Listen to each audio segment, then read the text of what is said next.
കർത്താവിന് മഹത്വം. നിങ്ങൾക്ക് എല്ലാവർക്കും വന്ദനം. വളരെ രസകരമായ ഒരു കാര്യം നിങ്ങളോട് കൂടെ പങ്കുവയ്ക്കാനാണ് ഞാൻ ഈ വീഡിയോയിൽ വന്നത്.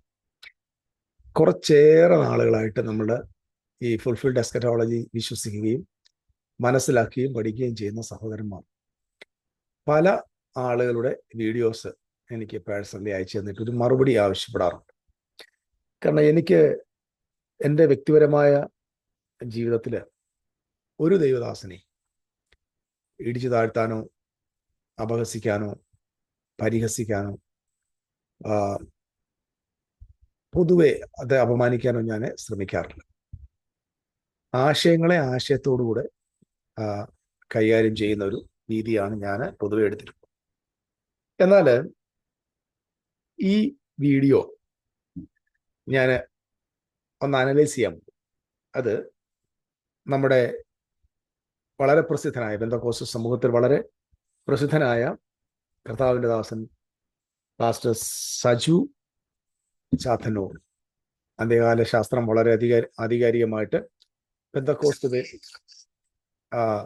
ആധികാരികമായിട്ട് പഠിപ്പിക്കുന്ന ഒരു ദൈവദാസൻ. അദ്ദേഹത്തിൻ്റെ ഒരു അരമണിക്കൂർ നീണ്ടു നിൽക്കുന്ന ഒരു വീഡിയോ ആണത്. യഹോവ ഇരേ ഗോസ്പൽ ടീം ഒരുക്കുന്ന, എനിക്കൊന്ന് ട്രിവാൻഡ്രത്ത് എവിടെയോ നടന്നൊരു മീറ്റിംഗ് ആണ്, സുവിശേഷ യോഗങ്ങൾ.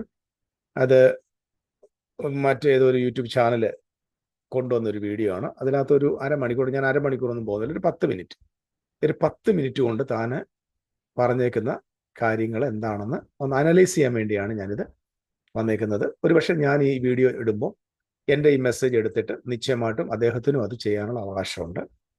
ഞാൻ ആ ഒരു സ്വാതന്ത്ര്യത്തോടുകൂടെ ഇതെന്താണ് അദ്ദേഹം പറഞ്ഞതെന്ന് നമ്മളൊന്ന് ശ്രദ്ധിക്കാൻ പോവുക. ഞാനിത് ഒന്ന് കേൾപ്പിക്കാം, കാരണം അല്ലെങ്കിൽ ഞാൻ ഇതിൻ്റെ ലിങ്ക് താഴെ തരികയും ചെയ്യും.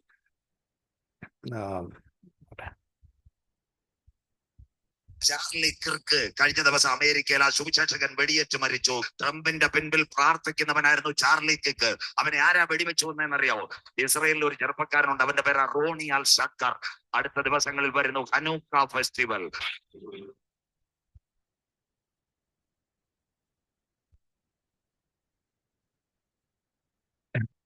ചാർലി കിർക്ക് എന്ന് പറയുന്ന ഒരു അമേരിക്കൻ പൊളിറ്റീഷ്യൻ പ്ലസ് ഒരു സുവിശേഷകനാണ്, ഒരു മോട്ടിവേറ്ററാണ്. ടേണിംഗ് പോയിന്റ് എന്ന് പറയുന്ന ഒരു പ്രസ്ഥാനത്തെ കൊണ്ടുവരുന്ന ആയിരക്കണക്കിന് യൗവനക്കാരെ സ്വാധീനിച്ച ഒരു മനുഷ്യനാണ് ചാർലി കിർക്ക്. ഈ ചാർലി കിർക്കിനെ കൊന്നത് ഇസ്രായേലുകാരനായ ഒരു വ്യക്തിയാണ്. അദ്ദേഹത്തിന്റെ പേര് റോണി അൽ ഷാക്കർ എന്ന് പറയുന്ന ഒരാളാണ് കൊന്നതെന്നാണ് പുള്ളി പറഞ്ഞത്. ശ്രദ്ധിക്കണം, ഒരു സുവിശേഷകൻ, ഒരു ദൈവദാസൻ സുവിശേഷം പ്രസംഗിക്കുന്ന ഒരു വേദിയിൽ അദ്ദേഹം പറയുന്ന കാര്യങ്ങൾ നിശ്ചയമായിട്ടും അറിവിൻ്റെ പരിമിതിയിൽ മാക്സിമം സത്യമായിരിക്കണം. അതായത് ജനറലായിട്ട് കാര്യങ്ങൾ പലപ്പോഴും ചില പക്ഷേ തെറ്റിയെന്ന് വരാം, പക്ഷേ കൃത്യബോധ്യത്തോട് വേണം അദ്ദേഹം സംസാരിക്കാൻ. പക്ഷെ ഇദ്ദേഹം പറയുക ചാർലി കിർക്കിനെ കൊന്നത് റോണി അൽ ഷാക്കർ എന്ന് പറയുന്ന ഒരാളാണ്. ചുമ്മാതെ നിങ്ങളുടെ ഗൂഗിളിൽ പോയിട്ട് ചാർലി കിർക്കിനെ കൊന്നത് ആരാണ് എന്ന് ചോദിച്ചാൽ നിശ്ചയമായിട്ടും നമുക്കറിയാൻ പറ്റും. 22 വയസ്സ് പ്രായമുള്ള ടൈലർ ജെയിംസ് റോബിൻസൺ എന്ന് പറയുന്ന ഒരാളാണ് അദ്ദേഹത്തെ കൊന്നത്. ഒരു റൂഫ് ടോപ്പിൽ നിന്ന് പോയിന്റ് ബ്ലാങ്കിൽ അദ്ദേഹത്തിന്റെ തലയ്ക്ക് നേരെ വെടിവെച്ച് കൊന്നുകളഞ്ഞ ആ ചെറുപ്പക്കാരൻ 22 വയസ്സ് പ്രായമേ ഉള്ളൂ എന്നുള്ളത് എല്ലാവർക്കും അറിയുന്ന, അതിന്റെ പേര് ടൈലർ റോബിൻസൺ അല്ലെങ്കിൽ ടൈലർ ജെയിംസ് റോബിൻസൺ എന്ന് പറയുന്ന ഒരു പയ്യനാണ്. ഇത് പറഞ്ഞ ഇദ്ദേഹം ഇത് തെറ്റിയതായിരിക്കും ഒരു പക്ഷേ അദ്ദേഹം അത് ആധികാരികമായിട്ട് പറയുക. ഇത് ചാർലി കിർക്കിനെ കൊന്നത് എന്താ റോണി അൽ ഷാക്കർ എന്ന് പറയുന്നത്. ഓക്കെ, അപ്പൊ അവിടെ തന്നെ അത് തെറ്റി. ഒരു പ്രസംഗകൻ, അതും പ്രസംഗവേദി എന്ന് പറയുന്നത് കലാ സാംസ്കാരിക വേദിയല്ല, പരിശുദ്ധാത്മാവും ദൈവസാന്നിധ്യവും ക്രിസ്തുവും സുവിശേഷവും അതിന്റെ പൂർണ്ണതയിൽ വെളിപ്പെടേണ്ട, അല്ലെങ്കിൽ സത്യത്തിന്റെ തൂണാണ് സഭ, പില്ലർ ഓഫ് ട്രൂത്ത്. അപ്പൊ ട്രൂത്ത് പറയേണ്ട ആ വേദിക്കകത്ത് താൻ ആദ്യമേ പറഞ്ഞേക്കുന്നത് തന്നെ ആനമണ്ടത്തരാണ്. അല്ലെങ്കിൽ ഇത് നിശ്ചയിക്കണം, ഞാൻ ഇതിന്റെ വീഡിയോയുടെ ലിങ്ക് ഞാൻ ഈ എൻ്റെ ഡിസ്ക്രിപ്ഷനിൽ കൊടുക്കും, ദയവായി നിങ്ങൾക്ക് പരിശോധിക്കും. ഇനി അദ്ദേഹം പറഞ്ഞതൊക്കെ നോക്കാം. കഴിഞ്ഞാൽ ഇസ്രയേലിനുമായിട്ട് ഒരുവൻ കരാർ വരണം. പലസ്തീനുമായിട്ട് ഒരുവൻ കരാർ വരണം. അവരെ രണ്ടുപേരെയും കൈകാര്യം ചെയ്യുവാൻ വെള്ളക്കുതിരയുടെ പുറമോടിയായിട്ട് ഒരുവൻ ഓക്കെ, മൂന്നാം ലോക മഹായുദ്ധം കഴിഞ്ഞാൽ ഇസ്രായേലിനു വേണ്ടിയും പലസ്തീനു വേണ്ടിയും കരാറ് ചെയ്യാൻ വേണ്ടി ഒരാൾ വരും, ഒരുവൻ വരും. അപ്പൊ ഇവരെ കൈകാര്യം ചെയ്യാൻ വേണ്ടി വെള്ളക്കുതിര പുറത്ത് ഒരാൾ കയറി വരും. ഇത് എവിടെ എഴുതി വെച്ചേക്കുന്നതെന്ന് ചോദിക്കരുത്. ചോദിച്ചാൽ അവർ വേദോസം ഓടിച്ച് മടക്കി ചുരുട്ടിത്തരും. ഇസ്രായേലുമായിട്ടും പലസ്തീനുമായിട്ടും ഒരു കരാർ ഉണ്ടാക്കും എന്നൊക്കെ പറയുന്നത് ഇവരിത് എടുത്തിരിക്കുന്നത് ദാനിയേലിന്റെ പ്രവചന പുസ്തകത്തിൽ 29 അധ്യായത്തിൽ 24 മുതലുള്ള ഭാഗം. അവിടെ കൊടുത്തിരിക്കുന്ന ചില പദപ്രയോഗങ്ങൾ തെറ്റായിട്ട് വ്യാഖ്യാനിച്ചിട്ടാണ് ഈ ദൈവദാസന്മാർ മാത്രമല്ല ബ്രദറങ്കാര ആളുകളെല്ലാം തന്നെ അന്തിക്രിസ്തു വന്നിട്ട് ഇസ്രായേലുമായിട്ട് ഒരു ഉടമ്പടി ചെയ്യുമെന്നും ഉടമ്പടി മധ്യേ വെച്ച് അത് ലംഘിക്കപ്പെടുമെന്നും ഒക്കെ പറഞ്ഞ് ദാനിയേൽ പ്രവചനം 9 അധ്യായത്തെ കോട്ടി മാട്ടി ഉണ്ടാക്കി വെച്ചിരിക്കുന്ന ഒരു മനുഷ്യ നിർമ്മിതമായ തിയറിയാണ് അദ്ദേഹം പറഞ്ഞത്. അപ്പൊ പാലസ്തീനുമായിട്ടും ഇസ്രായേലുമായിട്ടും ഉടമ്പടി ചെയ്യാനായിട്ട് ഒരാൾ വരും, ഒരു ഏകലോക ഗവൺമെന്റിന്റെ ആളെന്നൊക്കെയാണ് പറയുന്നത്, അന്തിക്രിസ്തു എന്നൊക്കെയാണ് പറയുന്നത്. ഒന്നും വേദപുസ്തകത്തിലില്ല, ഇങ്ങനൊരു കരാറുണ്ടെന്നുമില്ല. ഉണ്ടെങ്കിൽ ഞാൻ ഈ പറഞ്ഞതിനെ റെഫ്യൂട്ട് ചെയ്യാൻ എല്ലാവരെയും ഞാൻ സ്വതന്ത്രമായിട്ട് വിളിക്കുന്നു. വചനം വെച്ച് റെഫ്യൂട്ട് ചെയ്യണം. ഓക്കെ, അടുത്തത് അതാ ഇസ്രായേലുമായിട്ട് കരാർ. അങ്ങനെയെങ്കിൽ ഇന്ന് രാത്രി ഇവിടം തൊട്ടാ ചിന്ത 1948 മെയ് 14 ഇസ്രായേൽ സ്വതന്ത്രമായി ഡേവിഡ് ബെൻഗൂറിയോൻ 6 കാലുള്ള വെള്ള പതാക ഉയർത്തിക്കൊണ്ട് പറഞ്ഞു. ഡേവിഡ് ബെൻഗൂറിയന്റെ നേതൃത്വത്തിൽ അല്ലെങ്കിൽ ആ കാലത്ത് 1948 മെയ് മാസം 18 ഇസ്രായേൽ എന്ന് പറയുന്ന നമ്മൾ ഇന്ന് കാണുന്ന ആധുനിക ലോകത്തെ ആ രാഷ്ട്രം വീണ്ടും അവിടെ സ്ഥാപിക്കപ്പെട്ടു എന്ന് നമുക്ക് എല്ലാവർക്കും അറിയാം. 1948 സ്ഥാപിക്കപ്പെട്ട ഇസ്രായേലും ദൈവത്തിന്റെ പ്രോഗ്രാമുമായിട്ട് യാതൊരു ബന്ധവുമില്ല. ഇതാദ്യം നിങ്ങൾ മനസ്സിലാക്കണം. കാരണം ഞാൻ അതിൽ ഒരു കുഞ്ഞു വാക്യം വായിച്ചിട്ട് ഞാൻ അതിന് മറുപടി തരാം. ആവർത്തന പുസ്തകം 30 അധ്യായത്തിലേക്ക് നിങ്ങൾ വരുമ്പോൾ നമുക്കവിടെ ദൈവം ഇസ്രായേലിനെ മറ്റു നാടുകളിലേക്ക് ചിതറിപ്പോയ ആളുകളെ മടക്കി കൊണ്ടുവരുന്നതിനെ കുറിച്ചുള്ള ദൈവത്തിന്റെ പ്രോഗ്രാം നമുക്ക് കാണാനായിട്ട് പറ്റും. ഓക്കെ,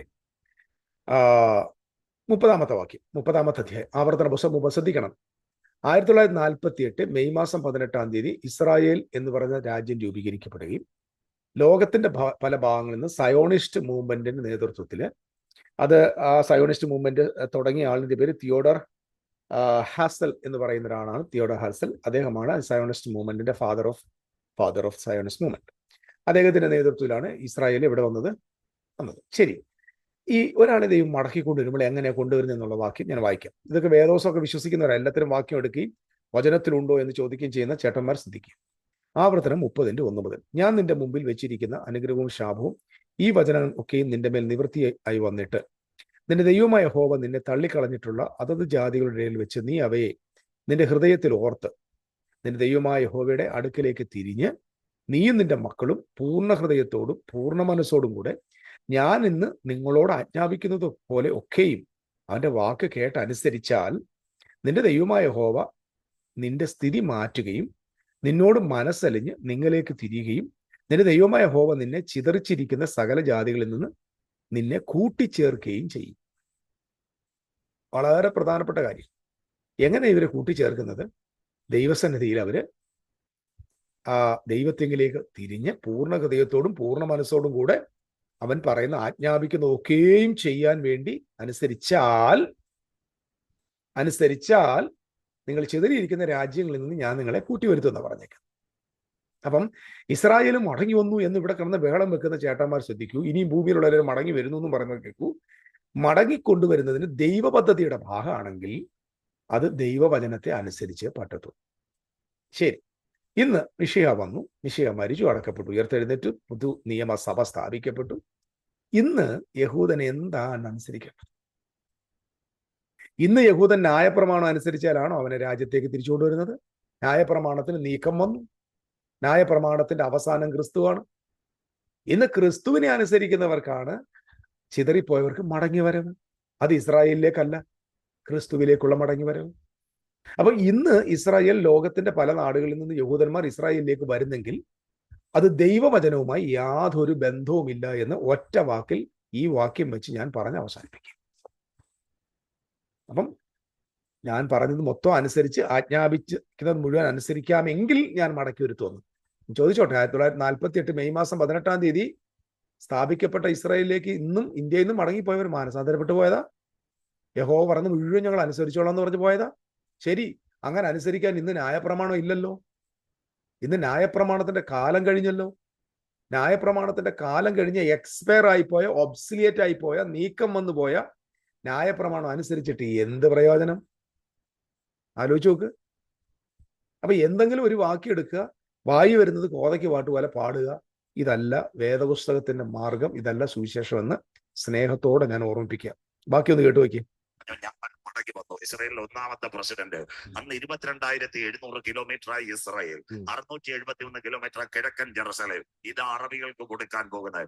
അതിനോടനുബന്ധിച്ച് അപ്പുറത്ത് കിടപ്പുണ്ട് 6,780 കിലോമീറ്റർ പലസ്തീൻ. പലസ്തീന്റെ പ്രത്യേകത 1 നസറേത്ത് ഉണ്ട്, 2 വെസ്റ്റ് ബാങ്ക് ഉണ്ട്, 3 റമല്ല ഈസ്റ്റ് വെസ്റ്റ്. അത് 6,780.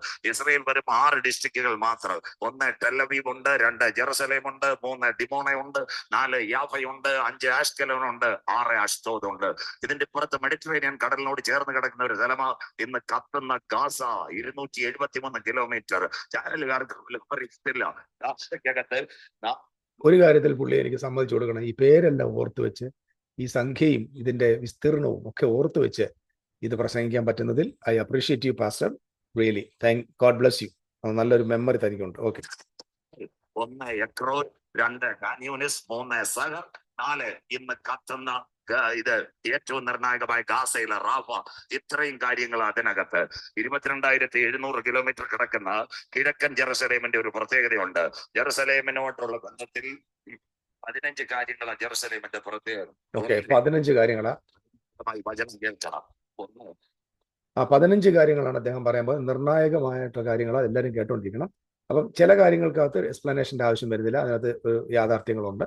എന്നാൽ മറ്റു ചില കാര്യങ്ങൾക്കകത്ത് ക്ലാരിറ്റി വന്നേ പറ്റത്തുള്ളൂ, അത് ഫാക്ട് ചെക്ക് ചെയ്തേ പറ്റത്തുള്ളൂ.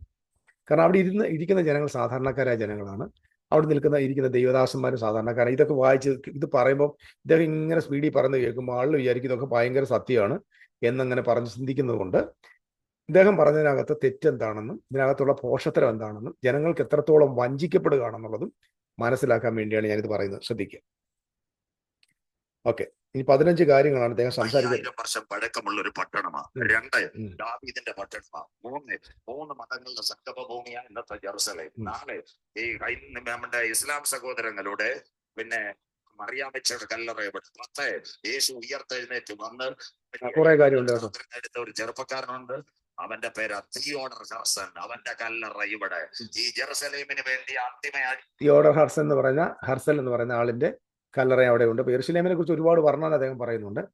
കെദ്രോൻ തോടുണ്ട്, യേശു കൊല്ലപ്പെട്ടത് അവിടെയാണ്, മറിയയുടെ കല്ലറ എവിടെയാണ്, പിന്നെ കെദ്രോൻ തോട് എവിടെയാണ്, ഗോൽഗോഥ മല എവിടെയാണ്, പിന്നെ പഴയ യെരുശലേം ഇതെല്ലാം ഉണ്ട്. പിന്നെ യഹൂദന്മാരുടെ സ്ഥലം എവിടെയാണ്, ഇസ്ലാമിന്റെ സ്ഥലം അതാണ്, ക്രിസ്ത്യാനികളുടെ എല്ലാം ഉണ്ട്. Very good. ഇതൊക്കെ നമുക്കറിയാവുന്ന കാര്യങ്ങളൊക്കെ തന്നെയാണ്. ഓക്കെ. ജെറുസലേം ഭാരമുള്ള ഒരു കല്ലായി മാറും. വചനം മനസ്സിലാക്കുന്നവർക്ക് ഇതായി ഇസ്രായേൽ.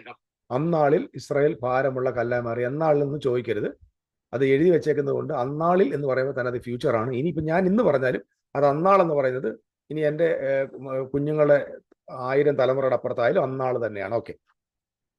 വിഷയം അങ്ങനെയെങ്കിൽ 3-ാം ലോകമഹായുദ്ധം ഇവിടെ നടക്കുമ്പോൾ ഒരുവൻ ഭരണത്തിൽ വരും. അവൻ യഹൂദനോട് ഈ 3-ാം ലോക മഹായുദ്ധം നടക്കുന്നു ബൈബിൾ എവിടെ എഴുതിയേക്കും?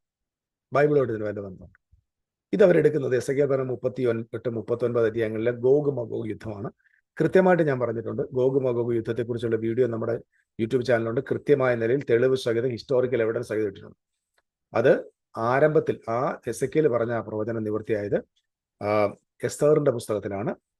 അതോട് തന്നെ അതേ ടെർമിനോളജി അതേപോലെ തന്നെ സിംബോളിക്കായിട്ട് ഫിഗറേറ്റീവ്ലി അതേ വേർഡ് എടുത്തിട്ടാണ് യോഹന്നാൻ അപ്പോസ്തലൻ വെളിപ്പാട് 20-ാം അധ്യായത്തിൽ ഗോഗ് മഗോഗ് എന്ന് പറയുന്ന ആ യെരുശലേം യെരുശലേമിൽ AD 7 സംഭവിക്കേണ്ട യുദ്ധത്തെക്കുറിച്ച് സംസാരിച്ചിരിക്കുന്നു. ഓക്കെ, അത് ഞാൻ നിങ്ങളുടെ ഓർമ്മപ്പെടുത്തിയെന്നോട്. ഇതൊരിക്കലും ഈ 3-ാം ലോക മഹായുദ്ധം എന്ന് പറയുന്നത് വിശുദ്ധ വേദപുസ്തകത്തിൽ ഒരിടത്തും ഇല്ല. ഉണ്ടെങ്കിൽ നിങ്ങൾ ദയവായി തെളിയിക്കുക. പിന്നെ അർമഗദോൻ യുദ്ധം എന്താണെന്ന് പറഞ്ഞുകൊണ്ട് വരുമായിരിക്കും. അർമഗദോൻ എന്താണെന്ന് എനിക്ക് കൃത്യമായ ബോധ്യമുണ്ട്. പിന്നെ ഗോഗ് മഗോഗ് യുദ്ധം എന്താണെന്നതിനെ കുറിച്ച് ബോധ്യമുണ്ട്. അതുകൊണ്ട് എവിടെയാണ് മൂന്നാം ലോക മഹായുദ്ധം എന്നുള്ളതും പിന്നെ അത് കഴിഞ്ഞിട്ട് അന്തിക്രിസ്തു എന്ന് പറഞ്ഞ ഏകലോക ഗവൺമെന്റ് വരും എന്നുള്ളതും ഇതൊക്കെ മനുഷ്യ നിർമ്മിതമായിട്ടുള്ള ഈ അപ്പോകാലിപ്റ്റിക്കൽ ഈ റെവലേഷൻ വെച്ചാൽ വെളിപ്പാട് പുസ്തകം വെച്ചുകൊണ്ടുള്ള പ്രവചനപരമായ പഠനത്തിനകത്ത് മാനുഷികമായിട്ട് ഉണ്ടായി വന്ന കാര്യങ്ങളാണെന്നുള്ളത് മറന്നുപോകരുത്. ഓക്കെ, ഭാഗം കാര്യം നമുക്ക് ഇന്ന് തൊടാൻ പറ്റത്തില്ല. യഹൂദനോട് കരാറപ്പെടും. എന്താ യഹൂദനോട് കരാർ? ആലയം പണിയും, കരമുയർത്തുന്നവർക്കായി ആലയം പണിയും. ഇവിടെ കിടന്ന് ആകാശം മുട്ട എല്ലാവരും വിളിച്ചു പറയാം ആലയം പണിയും. ഭൂതന്മാരും പെന്തക്കോസ്റ്റൽസ് ആളുകള് ബ്രദറൻകാര് ആലയം പണിയും. യെരൂശലേമിലെ ആലയത്തിന്റെ ആവശ്യമുണ്ട്. ഞാൻ ചോദ്യം ചോദിക്കും, ഇനി അവിടെ ഒരു ആലയത്തിന്റെ ദൈവിക പദ്ധതിയുടെ ഭാഗം എന്താ? കൈകൊണ്ട് നിർമ്മിതമല്ലാത്ത പുത്തൻ യെരൂശലേം എന്ന് പറയുന്ന പുതിയ നിയമസഭ സ്ഥാപിക്കാൻ മിശിഹ ഭൂമിയിൽ വന്നിരിക്കെ ഇനിയും കല്ലും കൊണ്ടൊരു ആലയം ഉണ്ടാക്കി അതിനകത്ത് പോയി താമസിക്കുന്ന ഗതികേടിലേക്ക് അതമ്പതിച്ചു പോയോ ദൈവം? അങ്ങനെ ഒരു ദൈവമുണ്ടെങ്കിൽ ആ ദൈവം സത്യദൈവമല്ല, അത് നടത്തുന്ന ക്രിസ്തു സത്യമായ ക്രിസ്തു അല്ല. നിശ്ചയമായിട്ടും അത് ഏതെങ്കിലും ഒരു പാഗൻ റിലീജിയന്റെ ഭാഗമായിരിക്കും. യെരൂശലേമിൽ ഇനി ഒരു ദേവാലയം ഉണ്ടാകുക എന്നത് ദൈവ പദ്ധതിയുടെ ഭാഗമല്ല. അങ്ങനെ ഒരു കാര്യം ബൈബിളിൽ ഒരിടത്തും രേഖപ്പെടുത്തിയിട്ടില്ല. ഇല്ല. AD 70 സംഭവിച്ച കാര്യം അംഗീകരിക്കാൻ പറ്റാത്തത് കൊണ്ട് അതുമായി ബന്ധപ്പെട്ട് ശൂന്യമാക്കുന്ന മ്ലേച്ഛത വിശുദ്ധ സ്ഥലം നിൽക്കുന്നത് കാണുമ്പോൾ അന്ന് യഹൂദിയിലുള്ളവർ ഓടിപ്പോകട്ടെ എന്ന് ഇന്ന് വ്യാഖ്യാനിക്കേണ്ടി വരുന്നത്, ഇന്ന് അവിടെ ശൂന്യമാക്കുന്ന മ്ലേച്ഛത നിൽക്കാൻ വിശുദ്ധ സ്ഥലം ഇല്ലാത്തത് കൊണ്ട് അന്തിക്രിസ്തു എന്ന് പറഞ്ഞ ആളിനെ കൊണ്ടുവന്ന് ഒരു ആലയം പണിയിപ്പിക്കണം. ഇത് മനുഷ്യനിർമ്മിതമായ തട്ടിക്കൂട്ട് പരിപാടിയാണെന്ന് ഞാൻ കൃത്യമായി നിങ്ങളെ ഓർമ്മപ്പെടുത്തും. ഇനിയും യെരൂശലേമിൽ ഒരു ദേവാലയം ഉണ്ടാകുന്നത് ദൈവവുമായി ബന്ധമുള്ള കാര്യമല്ല. അതിന് ബൈബിളിൽ പ്രസക്തിയില്ല. അതിന് ദൈവവചനവുമായി യാഥാർത്ഥ്യ ബന്ധമില്ല, ഒരു ബന്ധവുമില്ല. കാരണം ദൈവം വസിക്കുന്ന മന്ദിരമായ അക്ഷരികമായ ആലയം പൊളിച്ചു കളഞ്ഞ് ആത്മീയ ആലയം സ്ഥാപിക്കപ്പെട്ടിട്ട് ഏകദേശം 2000 വർഷമായി എന്ന് എൻ്റെ സഹോദരന്മാർ മനസ്സിലാക്കണം. യെരൂശലേമിലെ ആലയം പണിതാൽ അത് നല്ലൊരു ടൂറിസ്റ്റ് പ്ലേസ് ആയിരിക്കും. പിന്നെ ദൈവത്തിന്റെ ആലയമായിരിക്കത്തില്ല എന്നുകൂടെ ഓർമ്മപ്പെടുത്തുന്നു. ദേവാലയം പണിയുക എന്നുള്ളത് ഇവിടെ ബ്രദറൻ പെന്തക്കോസ്റ്റൽ പ്രത്യേകിച്ച് ഈ ഡാർബി എന്ന് പറയുന്ന മനുഷ്യൻ കൊണ്ടുവന്ന ഏറ്റവും വലിയ ഒരു അബദ്ധമാണെന്ന് ഞാൻ നിങ്ങളുടെ ശ്രദ്ധയിൽപ്പെടുത്തുക. രാത്രി ഇവിടെ കൊണ്ടാ ചിന്ത. ഒരുവൻ ഭരണത്തിൽ വന്നാൽ വെള്ളക്കുതിരയുടെ പുറമുടിയോടെ യഹൂദന് വേണ്ടി ആലയം പണിയും. വളരെ കാൽപ്പനികമായ ചിന്ത അന്ത്യകാലം. അതിനോടുള്ള പ്രത്യേകത ഇസ്രായേലിന്റെ ആലയം എല്ലാവരും നോക്കണം. ഒന്നാമത്തെ ആലയം സമാഗമന കൂടാരം, മരുഭൂമിയിൽ കതിരമരം കൊണ്ട് മോശയാ ചിന്തയോടെ ഇതാ ദാനിയേൽ പ്രവചനം അന്ത്യകാലം. മഹാസമുദ്രത്തിന് നേരെ 4 കാറ്റടിക്കുന്നത് ഞാൻ കണ്ടു. ലോകത്തിലെ ഭരണം തല തങ്കം നെബൂഖദ്നേസർ, നെഞ്ചിൻ കഴിയും രാജാവേശം കോരശു അരഭാഗം ഇതെല്ലാം അവിടെയുണ്ട്. ഉടനെ യേശുവിനെ യേശു പറഞ്ഞു, ഇത് കല്ല് എന്ത് ചെയ്തെന്നറിയോ? അടിയപ്പടി വരും. അതുകൊണ്ട് തന്നെ ഇസ്രായേലിലെ എല്ലാ മലയിലേക്ക് അവർ ഓടിപ്പോയി. അങ്ങനെ അതൊരു നിഴലെങ്കിൽ അതൊരു നിഴലെങ്കിലും, അതായത് യെരൂശലേം കല്ലിന്മേൽ കല്ല് ശേഷിക്കാതെ പൊളിഞ്ഞു പോകും എന്ന് ക്രിസ്തു കൃത്യമായി മത്തായിയുടെ സുവിശേഷം 24 പറഞ്ഞിട്ടുണ്ട്. കർത്താവായ യേശു ക്രിസ്തുവിന്റെ വരവും കാലത്തിന്റെ അവസാനവും ദേവാലയം കല്ലിന്മേൽ കല്ല് ശേഷിക്കാതെ പൊളിഞ്ഞു പോകുന്നതും ഒരു ഇവന്റ് ആണെന്നുള്ളത് കൃത്യമായിട്ട് ക്രൈസ്റ്റ് അവിടെ പറഞ്ഞിട്ടുണ്ട്. അന്ന് അവരോട് പറയുകയാണ്, അന്ന് ശൂന്യമാക്കുന്ന, അതായത് ദാനിയേൽ പ്രവാചകന്റെ പുസ്തകത്തിൽ പറഞ്ഞിരിക്കുന്ന പോലെ ശൂന്യമാക്കുന്ന മ്ലേച്ഛത വിശുദ്ധ സ്ഥലത്ത് നിൽക്കുന്ന കാണുമ്പോൾ അന്ന് യഹൂദിയിലുള്ളവർ മലകളിലേക്ക് ഓടിപ്പോകട്ടെ. അന്ന് എല്ലാ കൊടുമുടിയുടെ മുടിവിലേക്ക് ഓടിപ്പോയി ക്രിസ്ത്യാനികളെല്ലാം രക്ഷപ്പെട്ടു. ഇദ്ദേഹം പറയും അതൊരു നിഴലാണ്. ഇനി അതിന്റെ പൊരുൾ വരാൻ പോവാം. മനസ്സിലായോ? AD 70 ദേവാലയം തല്ലിപ്പൊളിച്ചതും 11 ലക്ഷം യഹൂദന്മാരെ തല്ലിക്കൊന്നതും 90,000-ലധികം ആളുകൾ അടിമകളായി വിൽക്കപ്പെട്ടതും നാട് മുഴുവൻ തകർത്ത് അവരെ ലോകത്തിലേക്ക് ചെതറിപ്പിച്ച് കളഞ്ഞത് ഒരു നിഴലാണെന്ന് പോലും കൊള്ളാം അല്ലേ? 11 ലക്ഷം പേരെ കൊല്ലുന്ന നിഴലും ഇനിയിപ്പം അതിനേക്കാൾ കൂടുതൽ ആളുകളെ കൊല്ലാൻ വേണ്ടി ആള് വരണം, എന്നാലേ അത് പൊരുളാവത്തുള്ളൂ. എന്തോ കാര്യമായി പറയുന്നു. കാരണം ഇവരുടെ അന്ത്യകാല ശാസ്ത്രം പൊളിയാൻ സാധ്യതയുള്ളതുകൊണ്ട് അവർക്ക് ഇനി ഒരു 3-ാം ദേവാലയം ഉണ്ടായേ പറ്റത്തുള്ളൂ. ഈ 3-ാം ദേവാലയം ഉണ്ടാക്കുന്ന പണിക്കാണ് ഈ സയോണിസ്റ്റ് മൂവ്മെന്റ്സും ഒക്കെ ഇന്നിങ്ങനെ ശ്രമിച്ചുകൊണ്ടിരിക്കുന്നത്.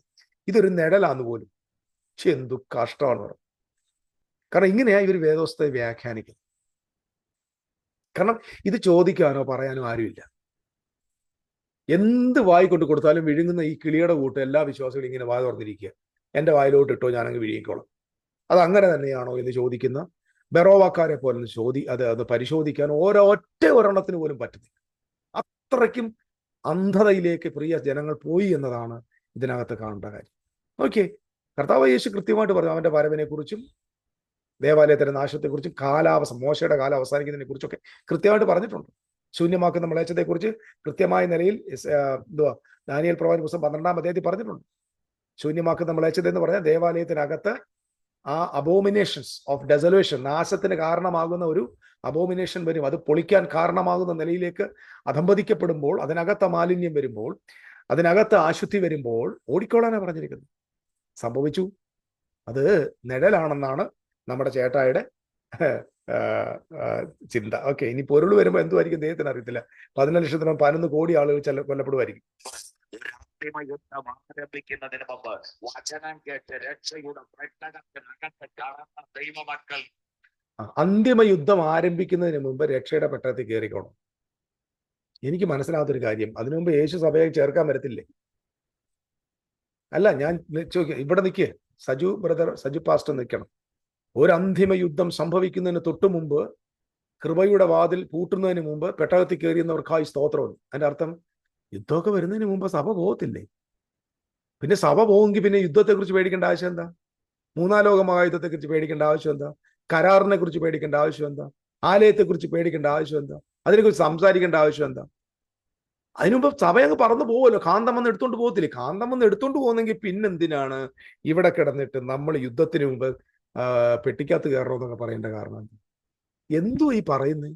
ഏത് പെട്ടകത്തെ കയറുന്ന കാര്യം? കഷ്ടം. നിത്യ വീട്ടിലെടുക്കപ്പെടും. മനസ്സിലാകുന്നവർക്കായി താഴ്മയുള്ള മലയാളത്തിൽ അതൊരു നിഴലെങ്കിൽ AD 70 ടൈറ്റസ് വന്നു, ദൈവാലയം തകർത്തു. ഇന്ന് 2 കാര്യമുള്ള ഇസ്രായേലിന്. ഒന്ന്, എല്ലാവരും കേൾക്കണം, അതിന്റെ പേരാ വെസ്റ്റേൺ ഗേറ്റ്, വിലാപ മതിൽ. അതിന് 1 ഈസ്റ്റേൺ ഗേറ്റ്, 2 വെസ്റ്റേൺ വാൾ, വിലാപ മതിൽ.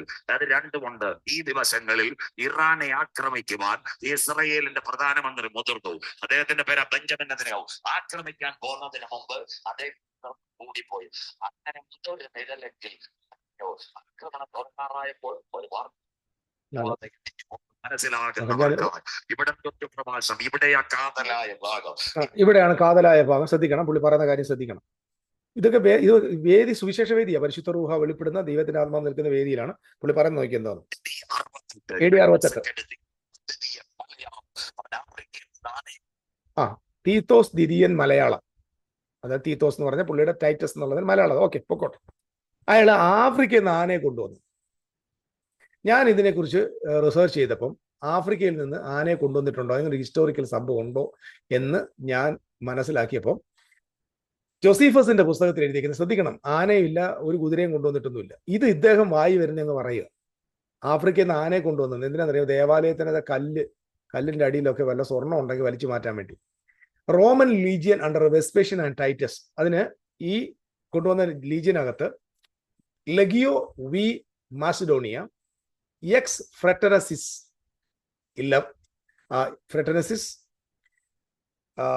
12th ഫൾമിനാറ്റ, ഇതിന്റെയൊക്കെ പേര് വലിയ വായി വരത്തില്ല, 15th അപ്പോലിനറിസ് ആൻഡ് ലേറ്റർ അതേഴ്സ്. ഇങ്ങനെ കുറയുന്ന സൈന്യ ഗ്രൂപ്പുകളാണ്, റെജിമെന്റ്സുകളാണ് ഈ യുദ്ധത്തിന് വേണ്ടി വന്നത്. And their siege engines, battering rams, catapults, ballistae and siege towers, ഇങ്ങനെ കുറെ ആയുധങ്ങളും ഇവിടെ ഉണ്ട്. അതായത് ആനയില്ല, ജേനയില്ല, ഒന്നുമല്ല. ഇത് ആഫ്രിക്കയിൽ നിന്ന് ആനയെ കൊണ്ടുവന്നെന്ന് പോലും. അടുത്തത് റോമൻ യൂസ് ഓഫ് എലഫൻസിനെ കുറിച്ച് പറയുന്നത് ഇങ്ങനെയാണ്. The Roman did use elephants centuries earlier. അനേക നൂറ്റാണ്ടുകൾക്ക് മുമ്പ് തന്നെ ഇവര് ആനയെ ഉപയോഗിക്കുമായിരുന്നു. Notably under Scipio against Carthage and Pompey for parades. ഈ പരേഡിന് വേണ്ടി മറ്റാണ്. By the first century C elephants were rarely use in active warfare. 1-ാം നൂറ്റാണ്ടിൽ സാധാരണ ഇതിനെ യുദ്ധത്തിന് വേണ്ടി ഉപയോഗിക്കാറില്ല, വളരെ റെയറാണ്. They had become more symbolic and ceremonial. അതായത് logically transporting and feeding elephants from Africa to Judea during the campaign would have been difficult and unnecessary. അങ്ങനെയാണ് ഹിസ്റ്റോറിക്കലി കാര്യങ്ങൾ പറയുന്നത്. അതുമാത്രമല്ല, elephants are depicted on some Roman triumphal processions, including Titus victory parade in Rome. അതായത് ഇവിടെ നിന്ന് ഈ യെരുശലേമിലേക്ക് നാശം കഴിഞ്ഞിട്ട് നശിപ്പിച്ച ശേഷം അവർ റോമിലേക്ക് ചെല്ലുമ്പോൾ അവിടെ ട്രയംഫന്റ് പരേഡ് നടത്താൻ വേണ്ടി ആനയെ ഉപയോഗിച്ചത്. But only as part of triumphal display, not actual compact. മനസ്സിലാകുന്നുണ്ടോ? ആനയെ ആഫ്രിക്കയിൽ നിന്ന് കൊണ്ടുവന്നു എന്നൊക്കെ പറയുന്നത് ഇത് സജു ബ്രദറിന്റെ സ്വന്തം തിയോളജിയാണിത്. ചരിത്രപരമായിട്ട് യാതൊരു ബന്ധവും എന്നുള്ളത് നിങ്ങൾ മനസ്സിലാക്കും. ശ്രദ്ധിക്കണം. ആരോ പറഞ്ഞത് ദേവാലയത്താണ് ഈ പൊന്നും വെള്ളിയും ഉണ്ടെന്ന്.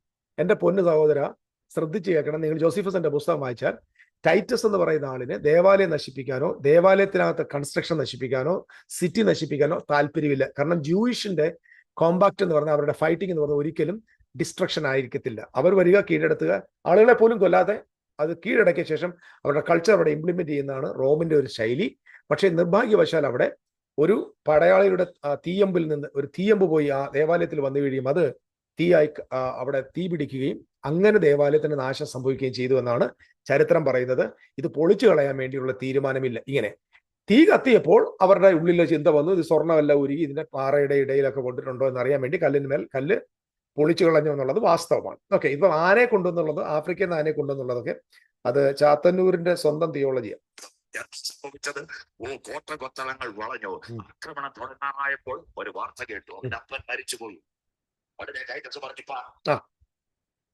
ടൈറ്റസ് ശ്രദ്ധിക്കണം, ടൈറ്റസ് അവിടെ യുദ്ധത്തിന് വന്ന ശേഷം ഉടനെ ഒരു വാർത്ത കേട്ടു, യുദ്ധം അങ്ങോട്ട് തുടങ്ങാൻ തുടങ്ങി. ഒരു വാർത്ത കേട്ടു, ശ്രദ്ധിക്കണം, ഇത് സുവിശേഷയോഗം. ഒരു വാർത്ത കേട്ടു, ടൈറ്റസിന്റെ അപ്പം മരിച്ചുപോയി. AD 66 റിവോൾട്ട് ആരംഭിക്കുന്നു, 66 റിവോൾട്ട് ആയിരിക്കുന്നു. 67, 68 കാലഘട്ടങ്ങളിൽ വെസ്പേഷ്യൻ ആണ് അവിടെ ഭരിക്കുന്നത്. വെസ്പേഷ്യൻ എന്ന് പറഞ്ഞാൽ ടൈറ്റസിന്റെ അപ്പൻ. വെസ്പേഷ്യൻ ഭരിച്ചുകൊണ്ടിരിക്കുമ്പോൾ 68-ലാണ് നീറോ മരിക്കുന്നത്. 68-ൽ നീറോയാണ് മരിക്കുന്നത്, അല്ലാതെ ടൈറ്റസിന്റെ അപ്പനല്ല. നീറോ മരിക്കുന്നു. 69-ൽ വെസ്പേഷ്യൻ എന്ത് ചെയ്യുന്നു? അടുത്ത എംപയറായിട്ട് പ്രൊക്ലെയിം ചെയ്യുന്നു. വെസ്പേഷ്യൻ തന്റെ മകനായ ടൈറ്റസിനെ AD 70-ലെ യുദ്ധത്തിനായി യെരുശലേമിലേക്ക് അയക്കുന്നു സൈന്യത്തിൽ. ടൈറ്റസിന്റെ ഫാദറായി വെസ്പേഷ്യൻ ജനിച്ചത് AD 9-ൽ, അദ്ദേഹത്തിന്റെ അപ്പൻ ആ വെസ്പേഷ്യൻ മരിച്ചത് AD 79-ൽ. മനസ്സിലാവുന്നുണ്ടോ? 79-ൽ. ആ 79 മുതലുള്ള കാലഘട്ടം 81 വരെ ടൈറ്റസ് വീണ്ടും ആ ഭരണത്തിന്റെ അധികാരിയായിട്ട് വരികയും ചെയ്തു എന്നുള്ള ചരിത്രം നമുക്ക് വായിക്കാൻ പറ്റും. അപ്പൊ ഇവിടെ നിങ്ങൾ നോക്കി, അദ്ദേഹം പറയുന്നത് എന്തുവാ? പെട്ടെന്നൊരു വാർത്ത കേട്ടു, അപ്പം മരിച്ചു. വായിക്കാം, അപ്പം മരിക്കുക, എന്റെ പപ്പ മരിച്ചുപോയി.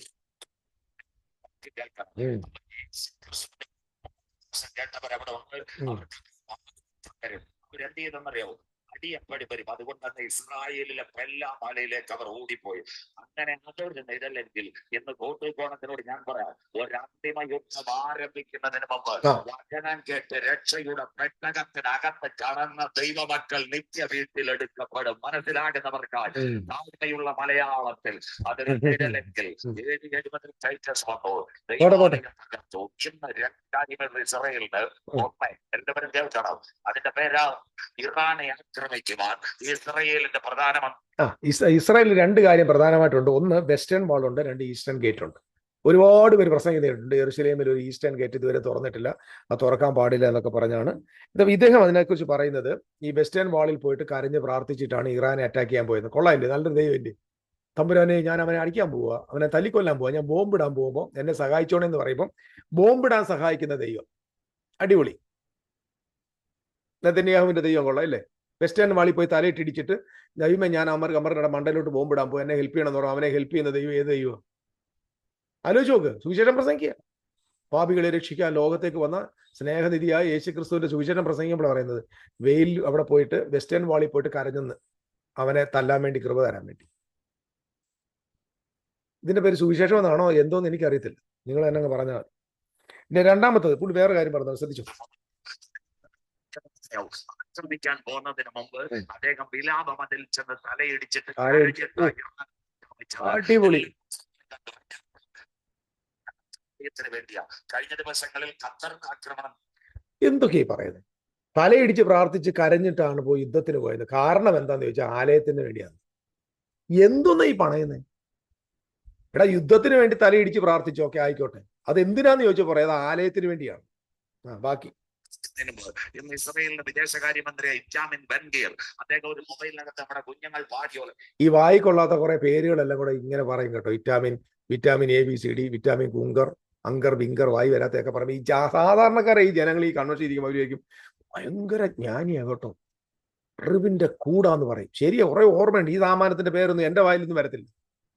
ഇതൊക്കെ ഇങ്ങനെ പറഞ്ഞു വെച്ചേക്കാം. പക്ഷെ ഈ ബൈബിളിലുള്ള കാര്യം മാത്രം കക്ഷിക്ക് അറിയത്തില്ല. ബൈബിളെല്ലാം കോട്ടി മാറ്റും, പക്ഷെ ചരിത്രമൊക്കെ കാര്യം പറയും. അത് എല്ലാം പറയുന്നതെല്ലാം ആനമണ്ടത്തരാ. ടൈറ്റസിന്റെ അപ്പം മരിച്ചു പോയെന്നാ പറഞ്ഞേക്കുന്നത്. ഓക്കെ, 150 യഹൂദന്മാരെ കൂട്ടിക്കൊണ്ട് വിലാപമതിൽ അവിടെ കരയുന്നു. ഈ തലമുറയിൽ ഞങ്ങൾ പള്ളി പണിയും. മനസ്സിലാക്കുന്നവർക്ക് ഇതാ ലോകരാജ്യങ്ങൾ. ഈ തലമുറയിൽ ഞങ്ങൾ പള്ളി പണി. എന്തിനാ? വവ്വാലിനെ വളർത്താൻ. പിന്നെ ആര് അതിനകത്ത് വന്ന് താമസിക്കും? ഏത് പള്ളി? എന്ത് പള്ളി? എന്തിനു പണിയണം? നിങ്ങൾ ആദ്യം അതിന് ആൻസർ പറയാൻ. ചർച്ച് ഇത് ദൈവത്തിന്റെ പ്രോഗ്രാമിന്റെ ഭാഗം. എന്തിനാ ദേവാലയം? ദൈവത്തിന്റെ ഒരു ആലയം ഉണ്ടെന്നേ, ക്രിസ്തുവിന്റെ രാജ്യം, ക്രിസ്തുവിന്റെ ആലയം. അതിനെ എടുത്തോണ്ടൊന്നും പോകത്തില്ല. നിങ്ങൾ ഈ പറയുന്ന റാപ്ചർ തിയറിയൊക്കെ നിങ്ങളുടെ പൊട്ടത്തരമാണ്. നിങ്ങൾ മണ്ടത്തരായി പറഞ്ഞുകൊണ്ടിരിക്കുന്നത്. നിങ്ങൾ ജനലക്ഷങ്ങളെ കബളിപ്പിക്കുക. നാണമില്ല നിങ്ങൾ ഈ കള്ളം പറഞ്ഞിട്ട് അവർ തരുന്ന സ്വതന്ത്രാഴ്ച വെച്ച് കഞ്ഞി കുടിക്കാൻ. Shame on you. ആലയം പണിയാൻ പോകുന്നു പറയും. എന്തിനാ ആലയം പണിയുന്നത്? എവിടെ എഴുതി വെച്ചിരിക്കുന്നത് ദേവാലയം പണിയുന്നത്? ബൈബിളിൽ.